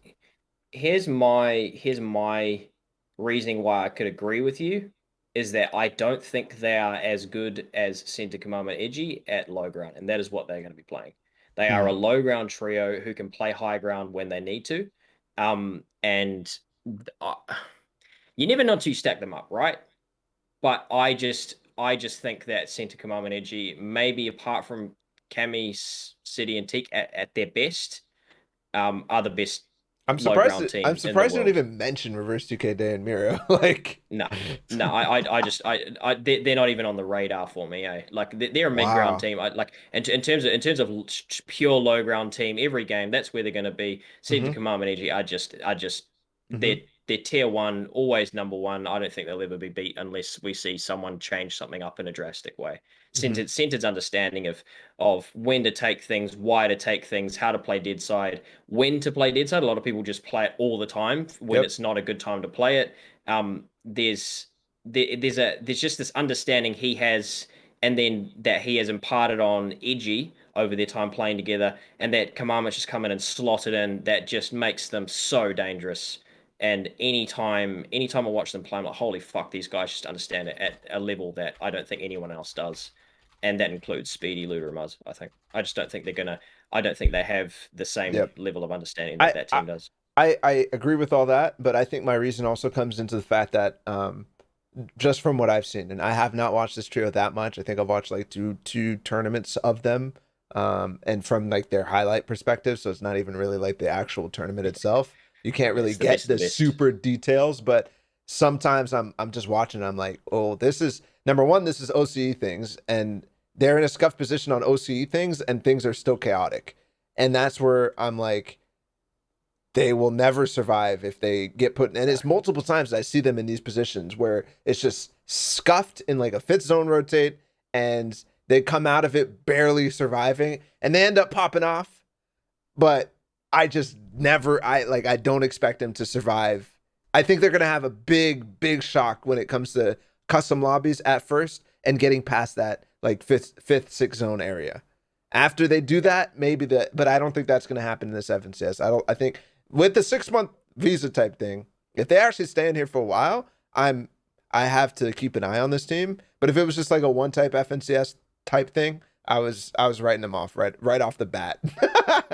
Yeah. No, that's my understanding. I could be wrong on the whole 6-month visa thing, but that might have just been said in passing to me. But that's my understanding of it. They're going to be there for 6 months. Hey, they're at the TNA house, so you know TNA had already they've already made an FNCS champ on NA East back in season 4 with Reverse 2K Day and Miro. So who knows? It's literally the same fucking mansion. Run it back. Now for them, definitely it's with 6 months as well. If they do good at least in both FNCSs, I think their goal should be honestly top 15 in both. Play the Invitational. That'd be sick to watch them in solos. Or they'll have a chance to play in for those as well, which would be really fun. Dude, yeah. Imagine they do well. NA East will be in shambles, bro. What are your guys' thoughts on how Muz will do in solo cash cups? I know you don't like to talk about solo cash cups, but I don't know how seriously NA East takes them. He takes them so seriously, like because of the way he's just dominated them in OCE. He's gonna take them very seriously, and he's gonna try his absolute hardest in them every week, and he's gonna stream them every week, and he's gonna pull insane viewers. So yeah, I think the drive for that last part's not there in any East absolutely just yet. Like the whole doing this because not only do I love it so much, it's for the stream grind too or whatnot. I feel like there is a small niche of people in any East that literally only have a chance to get their name up over and over again in solo cash cups. We have like a history of we are the solo cash cup, not warriors, but this is like kind of my turf, my home, and I am expected to perform it, and I still care about it. The fact that he has like the stream riding behind him as well, and like it seems like compared to a lot of other NAEs folks, he might even just want it more because of that added aspect. It might push him further, but like I'm thinking already about like people like Kanata, people in a similar boat to like Vino, but on this region who literally average like top fives and are used to being like Cash Cup warriors. People who might have just popped off an invitational and want to keep doing that over and over again. The people who won in through plans. There is definitely like a community of people, might just be 20 or 30 players who like those cash cups and take them very seriously. But I still feel like, coming into NA's cash cups, like you said, with trios, right? There is a difference in how fights go down, and Muz is 100% a strong fighter. I'm just curious as to how that shift goes inside cash cups, how the end game also plays out, because that's different from OCE, right? Yeah, so the end games are actually stacked here. Or they're not like surge, but they're decent. They're 30 to 40. Whereas over in OCE, this most stacked game you'll get is like a 27, maybe to like a 30. If it's the final game. So the end games are in here, or the end games in OCE are super easy. They're if you go in there and get a refresh at half, you're basically guaranteed to get through to second moving. And for him, he just dominates in those lobbies because he's got the time and he's got the space to actually wall replace, to he can basically piece control people, actually fight them properly with proper fight strategy in late game. Whereas now he's going to have to find refreshes. It's not just finding impacts and finding kills. It's actually finding a refresh. So I think it'll be a bit of an adjustment because he's basically going to be playing stacked solos every week, which he just had. He hasn't done in a long time. Luda's another adjustment. I think Luda is actually the strongest player out of the lot. I would agree. And I know I'm biased. I'm biased because, like I said, he's my basically like a little brother to me. But I've taught him everything that I know from like day one. He is really smart. Like that kid could IGL a tier 1 trio over here in OCE, and he's got that kind of knowledge that will take him far in a stack solos environment, that will take him far in a stack trios environment. It's just whether or not they can put it together and basically, honestly, I'm more worried about the fighting than I am about the in-game knowledge. I Yeah. think the stack solos aspect of solo cash cup and NA East is deceiving. I Yeah. think it's comparatively very though deceiving. to OCE. Yeah, comparatively. that's the Well, that's what I'm comparative saying. is The huge. comparative, sure, but like when you, I mean, OC, what is it? It's not even stacked, right? The end games are just not. So, 20 so what I'm mans. saying is like, you might have a 48 man fifth in NA East or a 45 or something like that, but they're all zone rules type of players, you know, the people you just can find refreshes on for free. Like you just, the guy's walking on his floor for some reason, you're just like double pickaxe it and he just falls. He's like, wait, what the hell? He's like looking at his wall with his pump shotgun. You know, that's the type of players you will run into on NA East in those stack lobbies. You will have more stack, like towards the end of the tournament, if you're actually in the running, you will be playing stack games. That's for sure. Yeah. But early on, I think that Muz is not going to have a problem with those. You know, those early lobbies that are like, what the hell? NA East has Surge in the first lobby type thing, you know? I think it's funny. We have some really interesting games here because the player pool is so small. You actually have to be careful in your W key games. Mhm. Like you could be. There have been multiple times where in a first game we've had Muzz and Luda 1v1ing, like multiple weeks where it's like, and within the first two games we're getting Muzz and Luda coming up against each other, or Raptor, or like That's Cypher, one of so these sick. top tier players, which is just insane. Like right from the start, we're getting these crazy 1v1s that are happening. Whereas on an NAs, you don't generally see that till fourth, fifth game where the elos really start to separate. Mhm. And You know? at that point, So the game is so stacked anyways that you're not seeing those fights Yeah. because people are just Exactly. not trying to take fights. So Yeah. No, but So we'll see. it'll be an adjustment period. Yeah, it's all about how they handle the sensory overload, basically, of everything, and what ends up happening in both solos and trios. But yeah, still, we'll see how this maybe theoretical second All Stars everyone's talking about will go next. I guess December, January, who knows? We'll see. How third parties keep evolving, and we got 6 months apparently, according to Timmy, officially booked down. I've put it in the Wikipedia ledger of this trio. After 6 months, they will leave, or I will kick them out myself. We'll see how it goes. Falling ice 6 months from now. But yeah, that was the episode. If you guys have made it this far, in the comments, I want you to type in OCNAEUW. Type that in, see how it goes. And with that being said, make sure your shorts are tied up to your waist. We'll see you guys in the next episode.